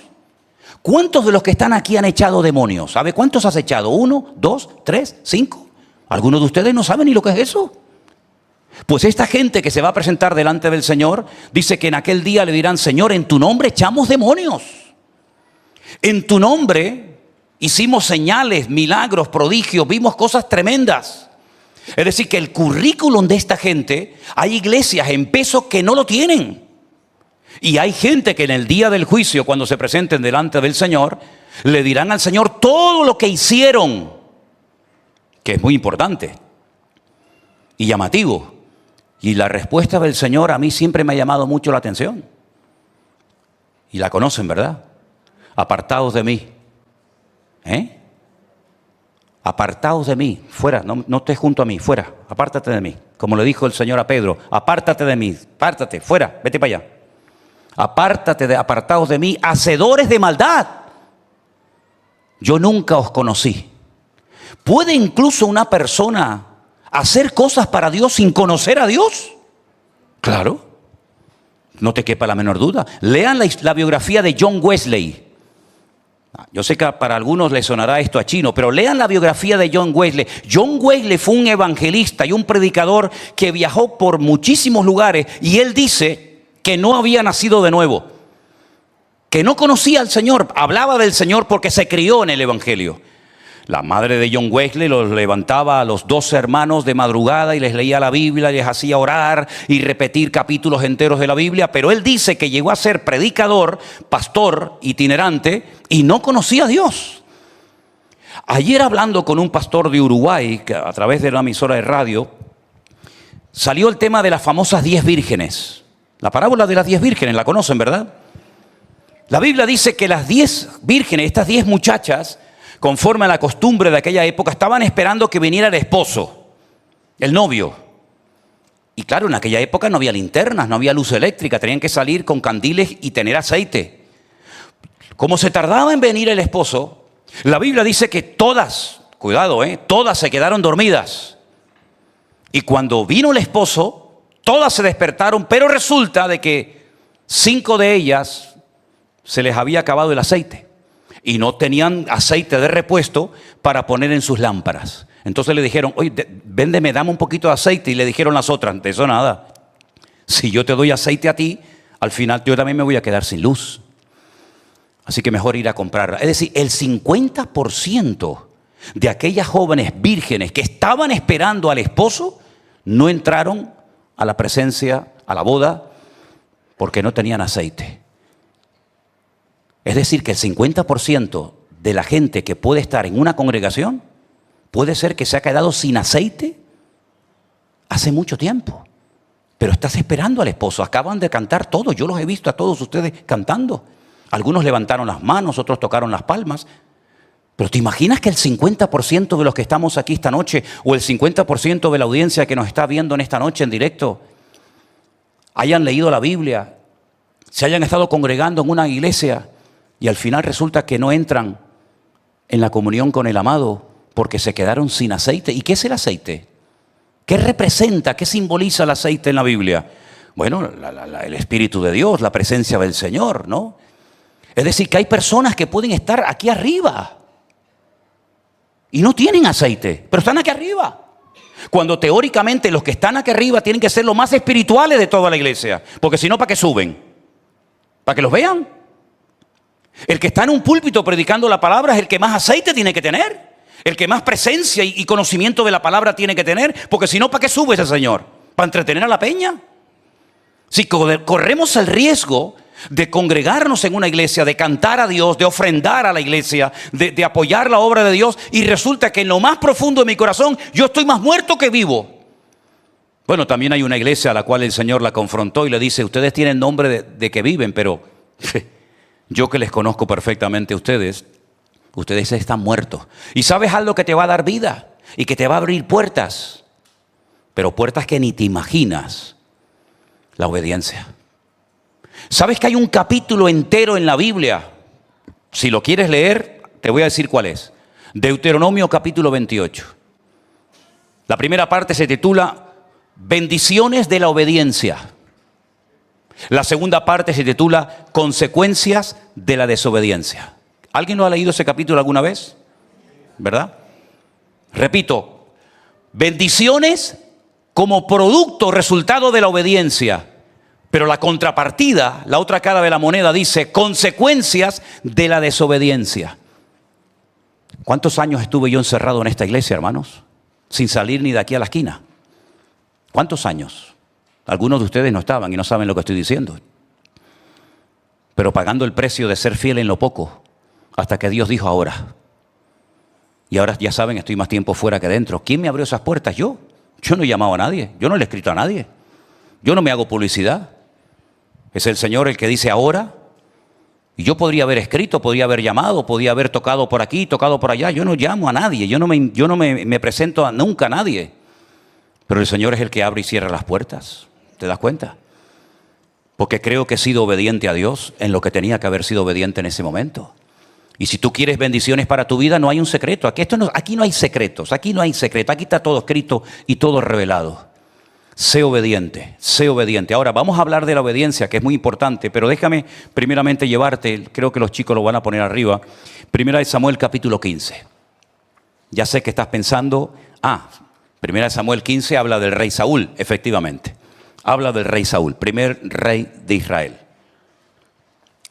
Si el rey Saúl entrara esta tarde por el pasillo de esta congregación, todos nos quedaríamos sorprendidos. Sobre todo las hermanas solteras, independientemente de la edad que tengan, se les caería la baba. Tendrían que ponerse un delantal, porque dirían, ¿de dónde salió semejante hombre? Imponente, guapo, atractivo, alto. Y encima va a ser el rey de Israel. Pero ¿saben qué? Era todo fachada. Era todo fachada. En cuanto escarbabas un poquito, decía, esto no tiene consistencia ninguna, amigo.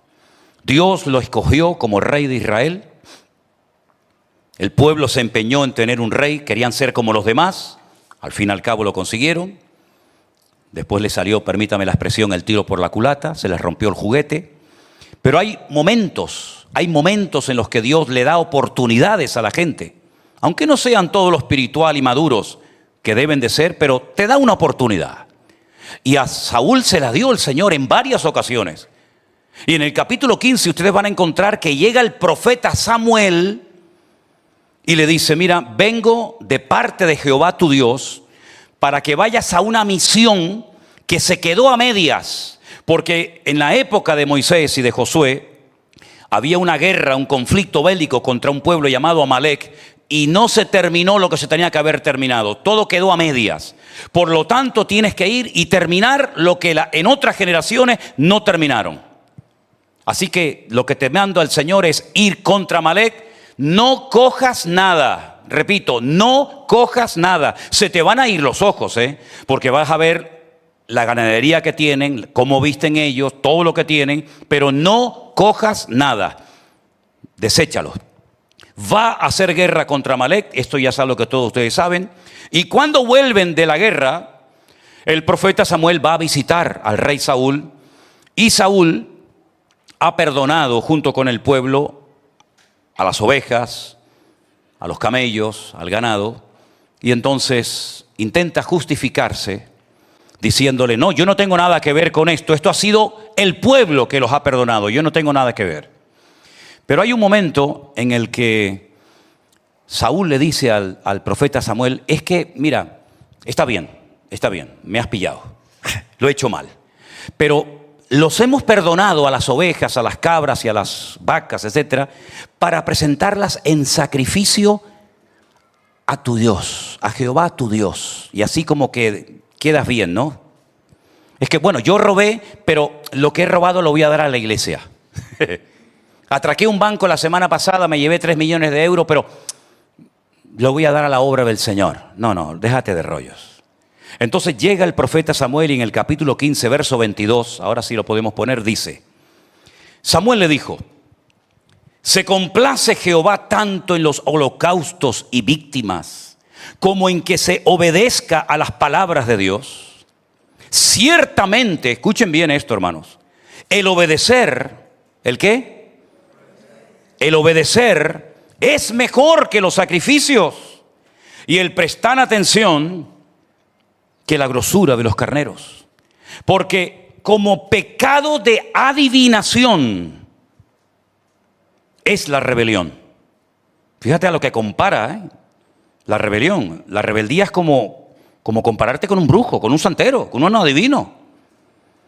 Y como ídolos e idolatría la obstinación. Y ahora escucha, por cuanto tú desechaste la palabra del Señor Jehová tu Dios, Él también te ha desechado para que no seas rey. ¿Alguien puede decir amén? ¿Cuál fue el grave problema de este hombre? La desobediencia. Se le decía una cosa y no lo hacía. Y cuando lo pillaban en el error, en el pecado que había cometido, quería proyectar en los demás sus carencias como persona. Era todo fachada, ya digo. Ahora, cuando hablamos de obediencia, la obediencia tiene, digamos, como varias vertientes. Por ejemplo, la obediencia a Dios es algo incuestionable. No tenemos que ponernos a orar para que Dios nos confirme nada que tenga que ver con el cumplimiento de un mandamiento, con un deber. La obediencia a Dios es una obediencia absoluta. Lo que Él me pide lo hago y punto, me guste o no, lo sienta o no. La obediencia al Señor está por encima de mi opinión personal, está por encima de mis planes y proyectos personales. La obediencia al Señor es incuestionable. Eso lo tenemos más claro que el agua, ¿sí o no? ¿Sí o no? La obediencia al Señor, no hay ni que darle tantas vueltas al tema porque yo creo que está clarísimo, vamos. Pero luego la Biblia nos habla de una obediencia a ciertas y determinadas personas. Y esto quiero hablarlo y matizar algunas cosas para que lo tengamos claro. Por ejemplo, le he pedido a nuestra hermana Vanessa que nos lea algunos versículos. El primero va a estar en Romanos capítulo 13, los 2 primeros versículos, por favor, si me los puedes leer. Sométase toda persona a las autoridades superiores, porque no hay autoridad sino de parte de Dios, y las que hay por Dios han sido establecidas. De modo que quien se opone a la autoridad, a lo establecido por Dios, resiste, y los que resisten acarrean condenación para sí mismos. Sí, número 1, la obediencia al Señor, hemos dicho que es incuestionable. Eso está más claro que el agua. Pero ahora dice la Biblia que hay que obedecer a las autoridades. Porque las autoridades han sido puestas por Dios. A veces nos cuesta un poco entender eso, ¿no? Ahora, ¿se tiene que obedecer a las autoridades en todo lo que nos manden y nos pidan? No. Hay ejemplos en la Biblia de autoridades, de personas con mucho poder, como por ejemplo el rey Nabucodonosor de Babilonia, que dio un edicto para que durante un tiempo nadie pudiera elevar una oración a cualquier dios. Fuera el Dios de Israel, el Dios de Moloch, Milcón o el que fuera. Totalmente prohibido por decreto ley orar en este país hasta que yo lo diga. Daniel obedeció esa ley bajo ningún concepto. Él seguía orando conforme a su costumbre 3 veces al día, abría las ventanas de su casa mirando a Jerusalén, ¿verdad? Mañana, tarde y noche él seguía orando. Esto por poco le cuesta la vida. Digo por poco porque la idea era matarlo, pero Dios lo cuidó. Lo lanzan vivo dentro de un horno, dentro de un foso de leones. Bueno, también a los otros los mandaron dentro de un foso de fuego, ¿no? Porque la ley decía que había que postrarse ante una imagen y ellos dijeron, no nos vamos a postrar ante tu imagen. Y entonces la pregunta es, ¿y qué Dios te va a librar del fuego? Dice, bueno, nuestro Dios nos puede librar. Pero si no me libra, tampoco me voy a postrar. Así que no insistas, porque me salve o me queme vivo hoy, no me voy a postrar. Es una ley que hay que obedecer, pero nosotros no. ¿Por qué? Porque por encima de las leyes humanas están las leyes divinas. Y nosotros obedeceremos a las autoridades de esta nación siempre y cuando no vayan en contra de la Biblia. Imagínense que llega una ley y dice, prohibido leer la Biblia en España. Pues conmigo lo tienen claro. Tengo en mi casa 200 Biblias, pues ya me contarás. Prohibido congregarnos. Yo sé que algunos no vendrían. Yo estaría aquí y me tendrían que llevar detenido. Estuvo a punto de salir una ley en España, luego no salió, que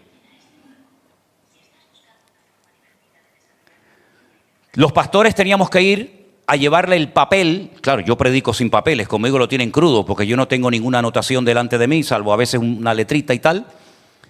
Teníamos que llevarle, o decían que teníamos que llevarle a la autoridad competente el sermón que íbamos a predicar el domingo para que ellos lo aprobaran o no lo aprobaran, y esta frase la puedes decir y esta frase no. Y dije, yo no voy a llevar nada a nadie. La ley no salió, pero si hubiera salido yo no iba a ir y me tendrían que llevar preso, evidentemente, pero lo tengo más claro que el agua, que me lleven preso. No tengo ningún problema en eso, al contrario, sería para mí una medalla que me cuelgo aquí. Le dijeron a Pedro y a Juan, prohibido hablar de ese hombre que matamos y ustedes insisten en que está vivo. Prohibido, no se puede hablar en la ciudad de Jerusalén del nombre de Cristo, ni orar por enfermos, ni sanar enfermos, ni demonios, ni nada. Prohibido. Y Pedro y Juan, que lo tenían claro, clarísimo, dijeron, es necesario obedecer a Dios antes que a los hombres. Así que obedecemos a las autoridades, repito, siempre y cuando no vayan en contra de la palabra de Dios. En el momento en el que haya una ley que nos obligue a ir en contra de nuestros principios espirituales o bíblicos, por lo menos conmigo que no cuenten. No sé lo que ustedes harían, pero yo lo tengo más claro que el agua. A ver si después de tantos años predicando la palabra, a ver si al final voy a ser un cobarde, ¿verdad? Imagínense que nos dice, no, a partir de ahora solamente hay una religión en España y la religión tienen que postrarse ante esta imagen o tienen que adorar a no sé quién. Bueno, pues ya no hace falta ni que me vengan a buscar, me voy a presentar yo solito. Aquí tengo el cuello, ahí, corten lo que quieran, porque para mí el vivir es Cristo y el morir es ganancia. Tengo más claro que el agua. Pero también la Biblia habla de otra obediencia, no a las autoridades solamente terrenales, sino a autoridades espirituales, que también las hay. Y quiero leer un versículo, o Vanessa nos va a leer en Hebreos capítulo 13, el verso 17. Obedeced a vuestros pastores y sujetaos a ellos, porque ellos velan por vuestras almas, como quienes han de dar cuenta, para que lo que hagan con alegría y no quejándose, porque esto no es provechoso. Yo quiero decirles de que ese texto lleva 2000 años escrito, yo no tengo nada que ver con eso, yo no lo he escrito, Además, yo no necesito tu obediencia para yo sentirme realizado en la vida. A mí me da igual lo que hagas con tu vida, a veces me entiendes. Pero yo tengo la obligación de decirte y de enseñarte lo que dice la Biblia. Después tú verás lo que hace. La Biblia dice que hay que obedecer a los pastores. Y vuelvo a repetir el matiz anterior. Siempre y cuando los pastores no se vayan de la palabra de Dios. Amén, hermanos. No es que yo tengo que decir amén a todo. Y tengo que obedecer al pastor en todo, porque si te digo, no, mañana lo que tienes que hacer es vender tu casa y traer el dinero a la iglesia. Perdón, eso no lo dice en ninguna parte de la Biblia. O tienes que hacer una locura. Cuidado. Mientras los pastores no se vayan de la palabra de Dios, bíblicamente, la Biblia dice que hay que obedecer a los pastores. Es que a mí no me gusta eso. Bueno, a mí me da igual si a usted le gusta o no. Yo no estoy aquí para predicar lo que a ustedes les gusta. De hecho, muchas veces predico cosas que a la gente no le gusta que predique, a lo mejor, ¿no? Pero eso es lo que dice la palabra. Y ustedes van a ver desde el primer libro de la Biblia hasta el último que hay como un hilo conductor y se repite en Abraham. Fíjate los personajes que voy a mencionar. En Abraham, en Noé, en Moisés, en David. En todos los personajes de la Biblia uno tenía más fe, otro tenía menos fe, uno hacía una cosa, otro hacía otra, pero todos tienen algo en común. Y es que eran hombres obedientes. Abraham, tremendamente obediente. Sal de tu tierra y de tu parentela. Podía haber dicho, ¿y para qué? ¿Y por qué? ¿Y a dónde voy? Nada, no le da ni una sola explicación el Señor. Yo me he preguntado muchas veces por qué a veces la gente para obedecer necesita tantos argumentos y tantas explicaciones. ¿Por qué? No nos vale con lo que dice la palabra. Tenemos que tener la confirmación del ángel Gabriel, del ángel Miguel, de esto y de aquello. Abraham salió, dice la Biblia, sin saber a dónde iba. ¿A dónde vas? ¿Pero qué haces, hombre? Pero vas a dejar la herencia, tú estás loco. Además, ¿de qué vas a vivir? ¿Y a dónde vas? No sé nada, solamente el Señor me ha dicho que salga, que ya Él me irá diciendo por el camino a dónde voy y lo que tengo que hacer. Y el hombre salió por obediencia al llamado de Dios. Pero toda la vida de Abraham es una obediencia detrás de otra. Pero claro, si tú no obedeces en la A, después en la B, tampoco vas a obedecer. ¿Dónde se aprende a ser obediente? ¿En la iglesia? No, en la iglesia no se aprende a ser obediente. Se aprende a ser obediente en la casa. Porque el primer contacto con una autoridad, llamémoslo papá y mamá, es en la casa. Y cuando papá dice hay que apagar la televisión, o no hay más caramelo, o hay que irse a la cama, o tienes que hacer esto o aquello, es ahí los primeros encuentros donde se pone en tela de juicio si soy un rebelde o soy un obediente. Si tú has sido un rebelde en tu casa, cuando tú vengas a la iglesia, tú vas a seguir siendo un rebelde. Lo que pasa es que en vez de desobedecer a tus padres, pues ahora vas a desobedecer pues, en la iglesia a Dios o a quien se ponga por delante. Porque la casa es una escuela donde aprendemos pues eso, bueno, por lo menos en mi época, ya hoy en día no sé, ¿no? Pero en mi época había un respeto, había una educación, había un horario, había unas normas. Ya sé que todo eso ha cambiado, ya lo sé. Pero honestamente, donde tenemos que aprender a ser obedientes es desde la cuna. Desde la cuna se nos enseñan principios de obediencia. que vamos cultivando y cultivando y desarrollando hasta que llegamos a un momento en el que Dios nos dice, súbete al monte Moria y degolla a tu hijo. Y Abraham dice, ¿qué? No le costó. Bueno, vamos a ver, no me malinterpreten, seguro que le tuvo que doler como padre, pero no cuestionó a Dios, no dijo, matar a mi hijo. ¿Y por qué no mato a Samuel? No, tiene que ser Isaac. ¿Y para qué? Si tú nunca has pedido a nadie sacrificios de animales, si cuando pecó Adán y Eva en el jardín del Edén y los expulsaste, no le dijiste que hiciera estos sacrificios humanos, le dijiste que mataran animales, ¿verdad? Como señal de que en algún momento se tenía que derramar sangre, que fuera la de Jesús, pero matar a mi hijo, pero si es mi heredero. Si yo oré toda mi vida por un heredero, si yo te pedí que no quería que Eleazar, o Eliezer, creo que se llamaba el siervo, fuera mi heredero, tú me prometiste un hijo, que él sería mi heredero, y su hijo, y el otro, y ahora me dices que lo mate, pero esto no tiene ni pie ni cabeza, esto es un disparate, Señor. Tú no ves a Abraham discutiendo ni peleando con Dios, tú lo ves levantándose de madrugada, enalbardó su asno, y se fue el viejo caminando 3 días desde Beersheba, el sur de Israel, la capital del Negev, hasta Jerusalén, y cuando llega cerca del monte Moriah, dice a los criados, quédense aquí, que nosotros iremos, adoraremos y volveremos. Y tú dices, pero ¿qué movía a este hombre? ¿Pero de dónde salió semejante personaje? Si hoy en día le dices una cosa a uno y se enfada, y te quita la palabra, y se va de la iglesia, y a este le está pidiendo que mate a un hijo. Los que sois padres y madres entendéis lo que estoy diciendo. Si no eres madre, tú no entiendes lo que estoy hablando esta noche. Pero los que somos padres y madres, daríamos lo que fuera por la salud de nuestros hijos. Yo le dije al Señor cuando me enteré de lo de Miriam, Señor, mándamela a mí, enférmame a mí, mándame eso. Señor, si me tengo que quedar manco, mudo, si tengo que dejar el ministerio, no predicar nunca más, estoy dispuesto a hacer lo que tú me digas. Por un hijo se hace lo que sea. Porque un padre y una madre nunca va a traicionar a un hijo. Un amigo sí te lo puede hacer, pero un padre y una madre, bíblicamente hablo, ¿verdad? Tiene que ser tu mejor aliado, tu apoyo. A veces, lamentablemente, te apoyas en quien no tienes que apoyarte y vas con los cuentos y con los chismes a la que piensa como tú, en vez de ir al que no piensa como tú, para que no te realimentes en tu soberbia, ¿verdad? Pero Abraham no cuestiona a Dios. Abraham dice, venga, vamos.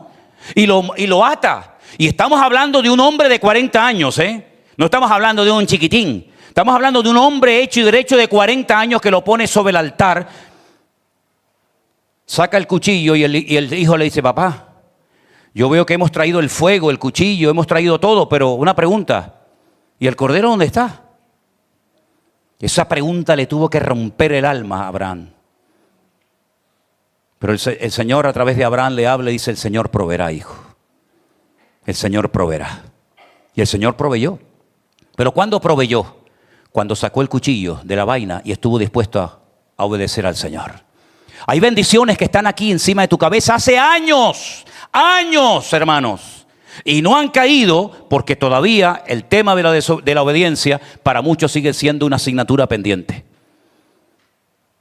Porque hay bendiciones que vienen sin pedirlas. Y sé lo que estoy diciendo, ¿eh? Hay bendiciones que vienen simplemente por hacer lo que se te dice. Ni más ni menos.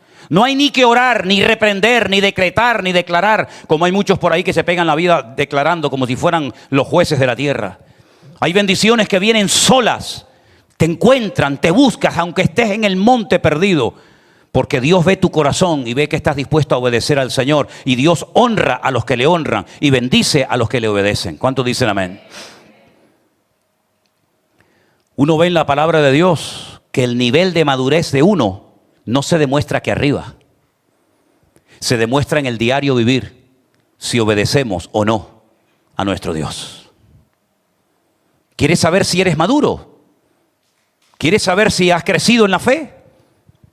Pues mira a ver cómo está el termómetro de la obediencia y tú mismo te darás cuenta si verdaderamente eres una persona madura o no. Ya sé que la obediencia en el mundo está en tela de juicio. Vivimos en un mundo de anarquía, ¿no? De todo vale. Si lo sientes y te sientes bien, venga, para adelante. Pero en la palabra de Dios las leyes del reino son diferentes. Por eso yo muchas veces he dicho, si vas a venir a esta iglesia, piénsalo dos veces, porque aquí no estamos con juego ni perdemos el tiempo. En esta iglesia le decimos a la gente, ponte en orden, ponte en obediencia delante de Dios. ¿No te quieres poner en orden? Vete a otra, que seguramente te van a recibir y te van a dar cargos a la media hora. Pero aquí queremos jóvenes, como decíamos hace un rato, en obediencia y en santidad. Aquí queremos vivir una vida ordenada. Y si no te gusta, yo no te llamé. Yo cuando tú viniste, yo ya estaba aquí. Ahora la hija de Raicé le dice al tío, ¿no? Él fue el que abrió la iglesia, el que fundó la iglesia, le dice, ¿no? Así como un gran misterio, ¿no? Pues sí. Cuando ninguno de ustedes estaba aquí, yo ya estaba. Y cuando muchos de ustedes se vayan, yo seguiré estando aquí. Fíjate tú las vueltas que da la vida. Es decir, no buscamos bulto, no buscamos gente, porque cuanto más gente, más diezmo, más ofrenda, más primicia. No vamos detrás de eso. No vamos detrás de eso.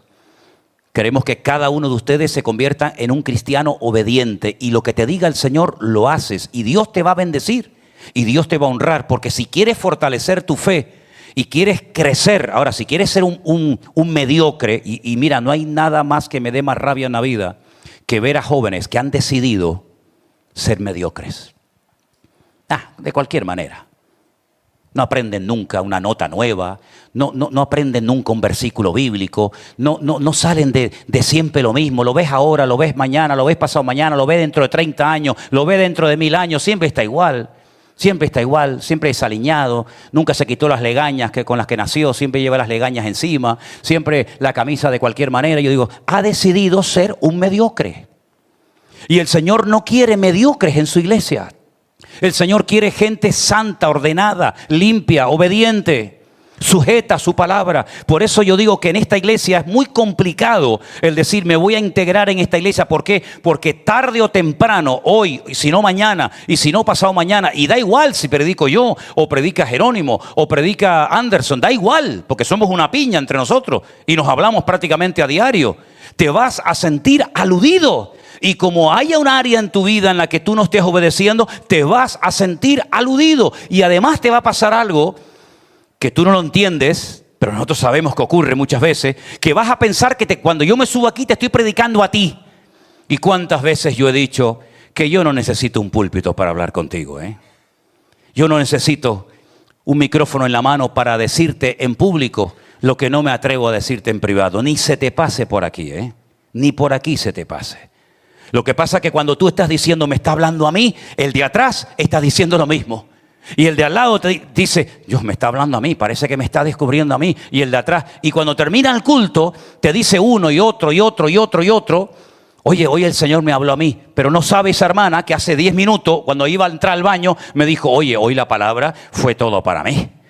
Porque a nadie se le va a ocurrir, ¿verdad?, en esta iglesia decir, hermano, la palabra de hoy le vino a esta hermanita como anillo al dedo. Qué bien, espero que la haya oído. Y a veces a lo mejor hay alguna o alguno que tiene la tentación de decir, ¿estás oyendo? Esto va para ti, cógelo. No es así, hermano, no trabajamos así. La palabra de Dios hace así. Yo soy un sembrador ahora, yo soy un sembrador de semilla bíblica, de semilla, y estoy haciendo así, ¡fum! ¡Fum! ¡Fum! Y una me cayó en el camino. Otra se le metió ahí dentro de la camisa. El otro se cayó en la silla. Pero yo estoy así lanzando semillas. Y estoy lanzando semillas. Y yo dentro de un rato cojo así, me mando a mudar y me voy a mi casa. Pero esa semilla que yo planté hoy, esa semilla viene con oración detrás, cuidado, que yo no estoy jugando a ser pastor. Esta es mi vida. Esa semilla que yo estoy lanzando esta tarde es una semilla que trae vida. Es una semilla que puede crecer a 30, 60 o a 100 por uno. O se puede hacer improductiva. ¿Cómo se hace improductiva? Bueno, pues lo vi ahora en la península, en el campo. He visto campos llenos de cuervos, llenos de palomas, llenos de gaviotas, que cuando es el tiempo de la siembra, empiezan a llegar y empiezan a picar y se llevan la semilla. Y la Biblia dice que cuando una persona oye la palabra, pero como que no la quiere poner en práctica, viene el maligno, los cuervos, y dice que cogen la semilla y se la roban de su corazón. Y de nada te sirvió que este señor estuviera ahí arriba hablando media hora, 40 minutos o 3/4 de hora, porque le permitiste al enemigo que te robara la semilla de tu corazón. Entonces yo espero que este tema de la obediencia no sea en tu vida una asignatura pendiente, porque yo puedo ser el padre de muchos de ustedes por la edad, pero si tú no aprendes ahora con la edad que tienes y no le enseñamos a los adolescentes y a los jóvenes y a los niños de la iglesia a ser obedientes, cuando estos niños sean más grandes van a ser más desobedientes de lo que son hoy. Porque la desobediencia crece, la desobediencia se expande y la desobediencia, cuidado, y la obediencia son contagiosas. ¿Cuántos dicen amén? ¿Tú quieres ser obediente? ¿Cuántos quieren ser obedientes? Júntate a un hombre o una persona que sea obediente. ¿Quieres ser un rebelde? No te preocupes que otro rebelde se va a juntar a ti. No tienes ni que buscarlo. Mi padre decía, ¿cómo decía? Gracias. Yo veo que lea mucho la Biblia. Dios los cría y el diablo los junta. Pero es que pasa en todas partes, es algo increíble. Llegas a un sitio y dices, ¿ves? Normal, normal. La obediencia nos protege. ¿Quieres vivir tranquilo? Sin miedo. Me da igual si me pagaron, si no me pagaron, si cuentan conmigo, si no cuentan conmigo, si me llaman, si no. ¿Quieres vivir tranquilo y disfrutar de la vida? Sé obediente. Porque es un escudo, es una protección impresionante a tu vida. ¿Por qué? Porque el obediente nunca se equivoca. El desobediente corre el riesgo de hacer las cosas a su manera y después llevar las consecuencias. Nunca te vas a equivocar por obedecer. ¿Quién te dijo a ti que pusieras el vaso allí? Entonces le van a echar la bronca a este. Si quieres vivir tranquilo, obedece. ¿O es tan complicado obedecer a nuestro Dios? Claro, hay un matiz y quiero ir terminando con esto. Pero para poder ser obediente, uno tiene que renunciar a su propia voluntad. Y es ahí donde tenemos la lucha. Es ahí donde tenemos la lucha. Porque ¿quién quiere renunciar a su ego? ¿Saben? Y no se me ofendan. Bueno, si se ofendan, perdonen, me da igual, perdonen, pero es por decir algo, ¿no? Pero he notado que hoy en día, no sé si por el movimiento feminista o por la moda, honestamente todavía no he sacado una conclusión, pero me doy cuenta que muchos hombres, por sus mujeres o por sus novias, están atontados, están anulados. La que corta, pincha, opina, habla, corta, viaja, compra, eso, son ellas. Él ni habla. No sé si es porque le tiene miedo a ella o porque dice, no, en mi casa se hago lo que yo digo. Sí, mi amor, lo que tú digas. Sí, no. Y él tiene la última palabra. Pero una de las cosas que tenemos que recuperar en el cuerpo de Cristo es el rol y el papel de cada uno. No seas un pelele. No seas un pelele. Si le tienes que llevar la contraria, se la llevas, no pasa nada. Algo muy bonito que durante siglos funcionó en la iglesia, que se ha perdido, ya no existe eso, fue el diálogo. ¿Qué eran los concilios? Eran encuentros de liderazgo, desde el primero en Jerusalén, Hechos capítulo 15 hasta el último. Eran momentos de encuentros para que el liderazgo dialogara y opinara. Oye, y este versículo y el otro versículo. Claro, después también se metieron cosas muy humanas y carnales, ¿no? Pero el diálogo, dialogar, no discutir, sino dialogar. Oye, ¿qué te parece esto, lo otro? Pero hoy en día como que hay miedo a llevarle la contraria a alguien. Si crees que la palabra de Dios te avale, no tengas miedo de abrir la boca. No seas un pelele, no seas un cobarde, un monigote. Hermana, cuando su marido le hable, óigalo. Porque a veces la opción que toma el hombre es callarse y no hablar. Y me acuerdo que aquí se congregaba hace años un matrimonio que vinieron en varias ocasiones a hablar conmigo porque era tremendo aquello. Y ella me dijo, es que no me habla, pastor, es que no habla. Y yo decía para mí, digo, pero si con lo que tú hablas ya él ya no va a hablar nada, si es que no lo deja ni hablar. Y entonces él optó por una actitud de silencio. Él se callaba y le dije, ¿sabes qué? Él está constantemente hablando, pero tú no sabes interpretar su silencio. Y ahí como que se le encendió la lamparita, ¿no? Hermanos queridos, cuando Adán pecó, Dios lo buscó. Dios no se lavó las manos, dijo, Adán, ¿dónde estás? Y él se escondía, pero él seguía, Adán. Y cuando por fin da la cara, le dice, Adán, ¿dónde estaba? ¿Qué te pasó? Como si Dios no supiera, pero lo está confrontando. Porque sin confrontación no vas a cambiar nunca. Así de claro. sin confrontación no hay cambio en absoluto. Es que oí tu voz, tuve miedo y me escondí. ¿Sabes que el ser humano hoy en día sigue reaccionando igual que en los tiempos de Adán? Oigo, tengo un temor y me escondo. Y si no me escondo detrás de la cabeza de la que está delante para que no me vea, me escondo en otra iglesia o en otra denominación. ¿Y sabes qué? La obediencia lo arregla todo. ¿Tú quieres seguir viviendo aquí? Ven. Pero querido hermano y amigo, te digo algo, si no vas a obedecer en todo lo que Dios ponga en tu camino, no vas a crecer nunca. Serás un mediocre, como lamentablemente he conocido a muchos miles de cristianos que van a las congregaciones. El tiempo pasó, pero no crecieron nunca, no maduraron. Siempre están con sus problemas, con sus luchas, con sus preguntas, con sus dudas. Dice que hablan mal de lo que no conocen incluso.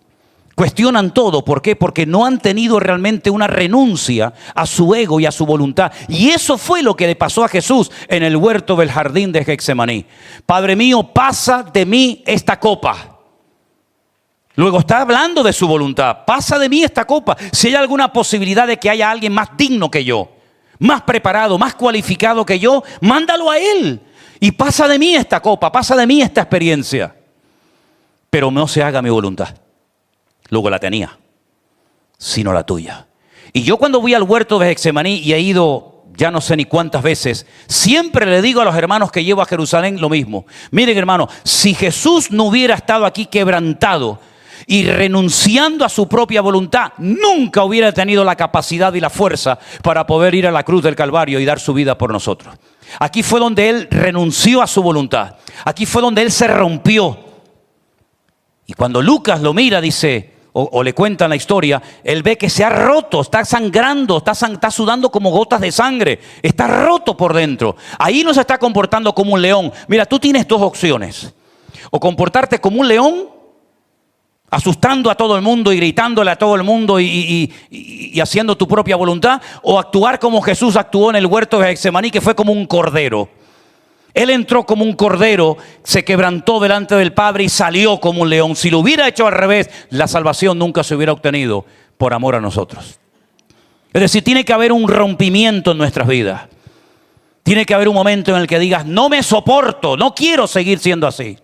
Siempre con lo mismo, cuando no es con el pastor, es con mi padre, cuando no es con mi padre, es con el de la tienda, cuando no es con el vecino, cuando no es con mi hermano, cuando no es con mi tío, y siempre hay una lucha, siempre hay algo que como que te persigue a todas partes. Hasta que un día Dios te rompa en 1000 pedazos y digas como Isaías, miserable de mí. Miserable de mí, como Pablo dijo, ¿quién me librará de este cuerpo de muerte? Que quiero hacer cosas buenas y no las hago, al contrario, hago lo malo. Y Pablo dijo y abrió su corazón, gloria a Dios por este hombre y por esta humildad y honestidad. El pecado mora en mí. El pecado no está en la iglesia, el pecado no está en los judíos que me odian, el pecado no está en los fariseos, no. ¡Ay de mí! ¿Quién me librará de este cuerpo de muerte? Porque el pecado mora en mí. Y ahí se rompió delante del Padre, ahí se rompió delante de Dios. Y por eso yo digo que hay como niveles, claro que los hay de crecimiento y niveles de sabiduría y niveles de todo. Y creo que para poder llegar a un nivel óptimo, hoy por hoy, como nos está demandando la vida, tiene que haber un rompimiento. Tiene que haber un rompimiento. Y hay dos vías de escape que Dios ha diseñado en el cuerpo humano, la risa y el llanto. Como tú quieras, o te pones a reír como una loca, o te pones a llorar toda una noche. Pero te puedo asegurar que al día siguiente serás una nueva persona. Porque eso es lo que Dios quiere hacer en nosotros. ¿Tú te crees que fue agradable para Pedro oír de su maestro decir, apártate de mí? Vete para allá. Huye. Satanás. Pero que llamó Pedro, Satanás. ¿Fue agradable? Para nada. Para nada fue agradable. Fue agradable para David cuando lo tiene que confrontar el profeta Natán y le dice, ¿ese hombre eres tú? Déjate ya de fingir. Déjate ya de aparentar. Fue agradable para Samuel tener que ir a confrontar al rey Saúl y decirle, Dios me ha dicho que no ore más por ti, que te ha descartado como rey. ¿Tú te crees que no le cuesta a Dios o le duele al Señor en su corazón cuando tiene que quebrantarnos y sacudirnos? Por supuesto que sí, pero forma parte del trato de Dios para nosotros. Y la Biblia dice, y por lo que padeció, y ahora te voy a preguntar a ver a quién se refiere ese versículo, y por lo que padeció, ¿qué dice? Aprendió obediencia. ¿De quién está hablando el autor ahí? ¿De quién? Del Señor Jesucristo. Y por lo que padeció, aprendió obediencia. No, vamos a parar el carro ahí un momento. ¿Cómo? Que si no llega a pasar por ese sufrimiento no hubiera sido obediente. Te lo está diciendo la Biblia, hombre. Y por lo que padeció, por el trato tremendo que experimentó en su vida, aprendió obediencia. Luego, la obediencia no se compra en la farmacia. No se compra en un supermercado, no viene con el tiempo. Bueno, me meto aquí, voy a retiro, a campamentos, a congresos, viajo para aquí, viajo para allá y soy obediente. No, para nada. Te puedes endurecer más que nunca y puedes llegar a engañarte a ti mismo creyendo que por lo que hago estoy bien delante de Dios. Y yo he conocido a docenas de gente que se han enfriado incluso sirviendo y predicando el evangelio en un púlpito, porque le dan más importancia a lo que hacen que a su crecimiento espiritual delante de la presencia del Señor. Bueno, yo te estoy diciendo lo que hay que hacer, hermano. Ahora te toca a ti, a cada uno de nosotros, ¿verdad? Poner en práctica esta palabra, dejar que esta semilla pues se la lleve el diablo. Venga, un sermón más, venga, ya el domingo nos predicará de otra cosa. Y una más, venga, pasamos la página. Y así llevamos 23 años, venga sermones, y venga estudio, y venga lectura. Y uno dice, oye, pero un momento, ¿y la obediencia? Yo me acuerdo que, no sé hoy en día si es así, pero cuando uno suspendía en junio las clases, tenías recuperación en septiembre. ¿Sigue siendo así? ¿Sí? Vale, pues, el mes que viene es septiembre, ¿eh? El mes que viene es septiembre. Y te voy a decir una cosa y con esto termino. Tal día como hoy, ¿qué día es hoy? Hoy es 14. Tal día como hoy, hace 20 años... un pariente lejano del famoso Che Guevara tomó una decisión. ¿Por qué? Porque era el que más peso y autoridad tenía en Israel. Él era el presidente y dijo, voy a tomar una decisión. En este trozo de tierra, que eran unas playas de película y hoteles e invernaderos, y aquello era una zona de gente de mucho dinero, los voy a sacar a todos. Si se quieren ir por las buenas, bien, y si no, les mando a la policía, al ejército, que los maten a palos. Habían como 8,000 y pico personas viviendo en la... Fíjate tú, 8,000 y pico personas. En una franja que tiene 45 kilómetros de largo, 8,000 personas. ¿Qué nivel tenía que tener aquella gente para poder vivir allí? Ya te lo puedes imaginar. No quisieron salir porque allí estaban sus escuelas, sus coches, sus casas, sus cementerios. Les mandó a la policía. Les mandó al ejército y les dijo, sáquenlos a todos. Y hay imágenes que las pueden ver. Los sacaron a palos. La gente no se quería ir. Los sacaron a todos a palos. Y dijo, a partir de hoy, este territorio, que siempre se ha llamado como se ha llamado hasta ahora, nunca ha tenido otro nombre, la Franja de Gaza,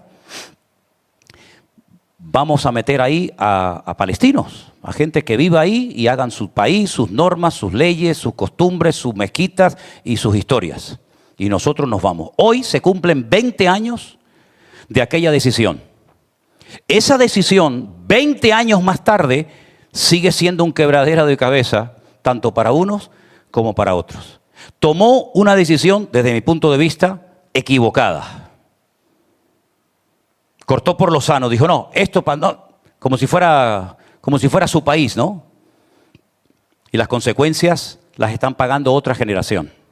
Las decisiones que hoy tomes tú pueden afectar para bien o para mal, a tus hijos, a tus nietos si es que los tienes, y a la próxima generación.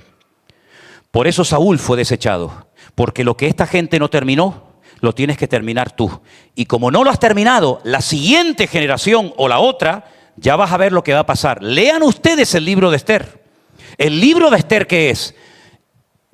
Es el intento por parte de aquel hombre perverso de destruir a todos los judíos de su época, y tú dices, y el cabecilla de ese movimiento que quería exterminar con todos en aquella época, ¿qué nacionalidad tenía?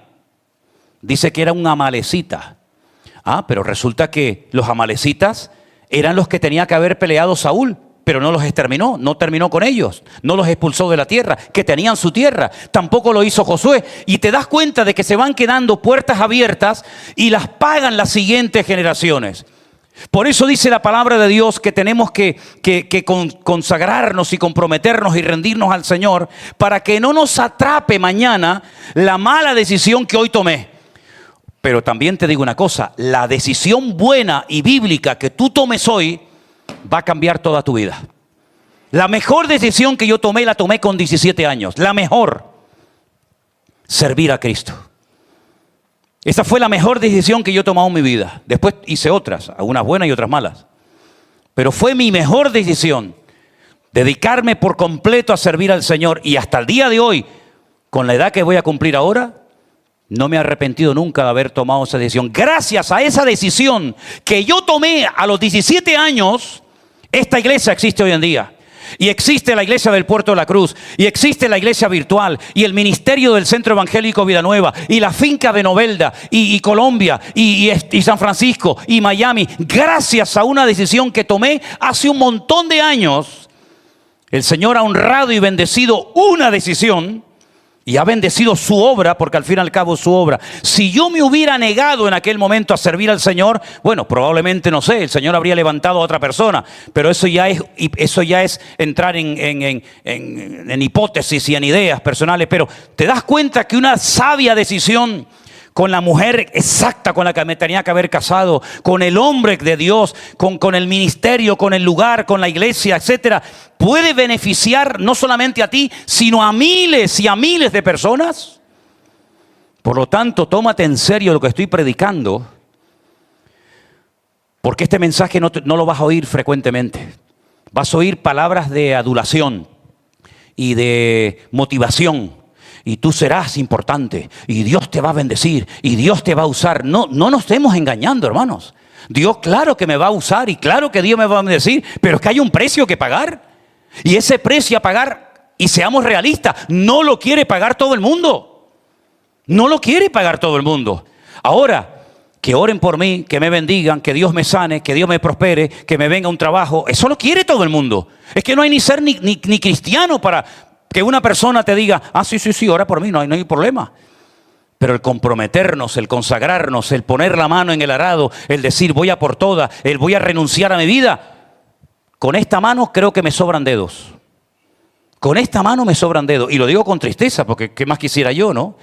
Por lo tanto, mis queridos hermanos, tómense en serio este mensaje, porque es un mensaje que Dios ha puesto a fuego en mi corazón. Y te puede cambiar la vida y traer muchos beneficios espirituales a tu vida. Toma nota, y el que tiene oído para oír, que oiga lo que el Espíritu hoy ha dicho a la iglesia. Cierra tus ojos, por favor, y oramos a nuestro Dios. Nos ponemos de pie, hermanos, por favor. Aleluya. Dios no busca sacrificios. Dios no busca nada de nosotros salvo que le obedezcamos en todo lo que Él nos pida. Y si hay un acto de obediencia, por pequeño que sea, Dios lo bendecirá, Dios lo honrará y a través de Él vendrá bendición a tu vida y a los tuyos. No frenes la bendición de Dios en tu vida por no querer obedecer al Señor. No frenes ninguna bendición de Dios por no querer rendirte a lo que Dios está o quiere hacer en tu vida. Gracias por tu palabra, Señor. Siempre viva, siempre eficaz, siempre habla. Lo tenemos claro. Sabemos que tu palabra no vuelve vacía, lo sé. Sabemos que tu palabra cuando se siembra siempre habrá alguna respuesta a tu palabra. Sabemos que mucha semilla se pierde. Sabemos que muchos oídos se olvidarán a los pocos minutos, horas o días de lo que yo he predicado hoy, ya lo sé. Pero Señor, yo te ruego en el nombre de Jesús que por lo menos uno de los que hoy ha oído tu palabra decida en lo más profundo de su corazón ser obediente hasta la muerte y muerte de cruz. Porque tú te despojaste de toda tu gloria y te humillaste y te hiciste obediente sin ninguna necesidad. Cuánto más nosotros necesitamos doblegar nuestros corazones a ti, Señor. Gracias por esta oportunidad de oír tu palabra. Gracias por esta oportunidad que hoy has traído a mi vida, de saber lo que tengo que hacer, porque muchos no saben lo que tienen que hacer, pero aquí hoy todo el mundo ha oído tu palabra y han entendido perfectamente que la obediencia es mayor y más importante que cualquier cosa en la vida. Ayúdanos a ponerla en práctica en el nombre soberano de Jesús. Amén y amén. Dios les bendiga, hermanos.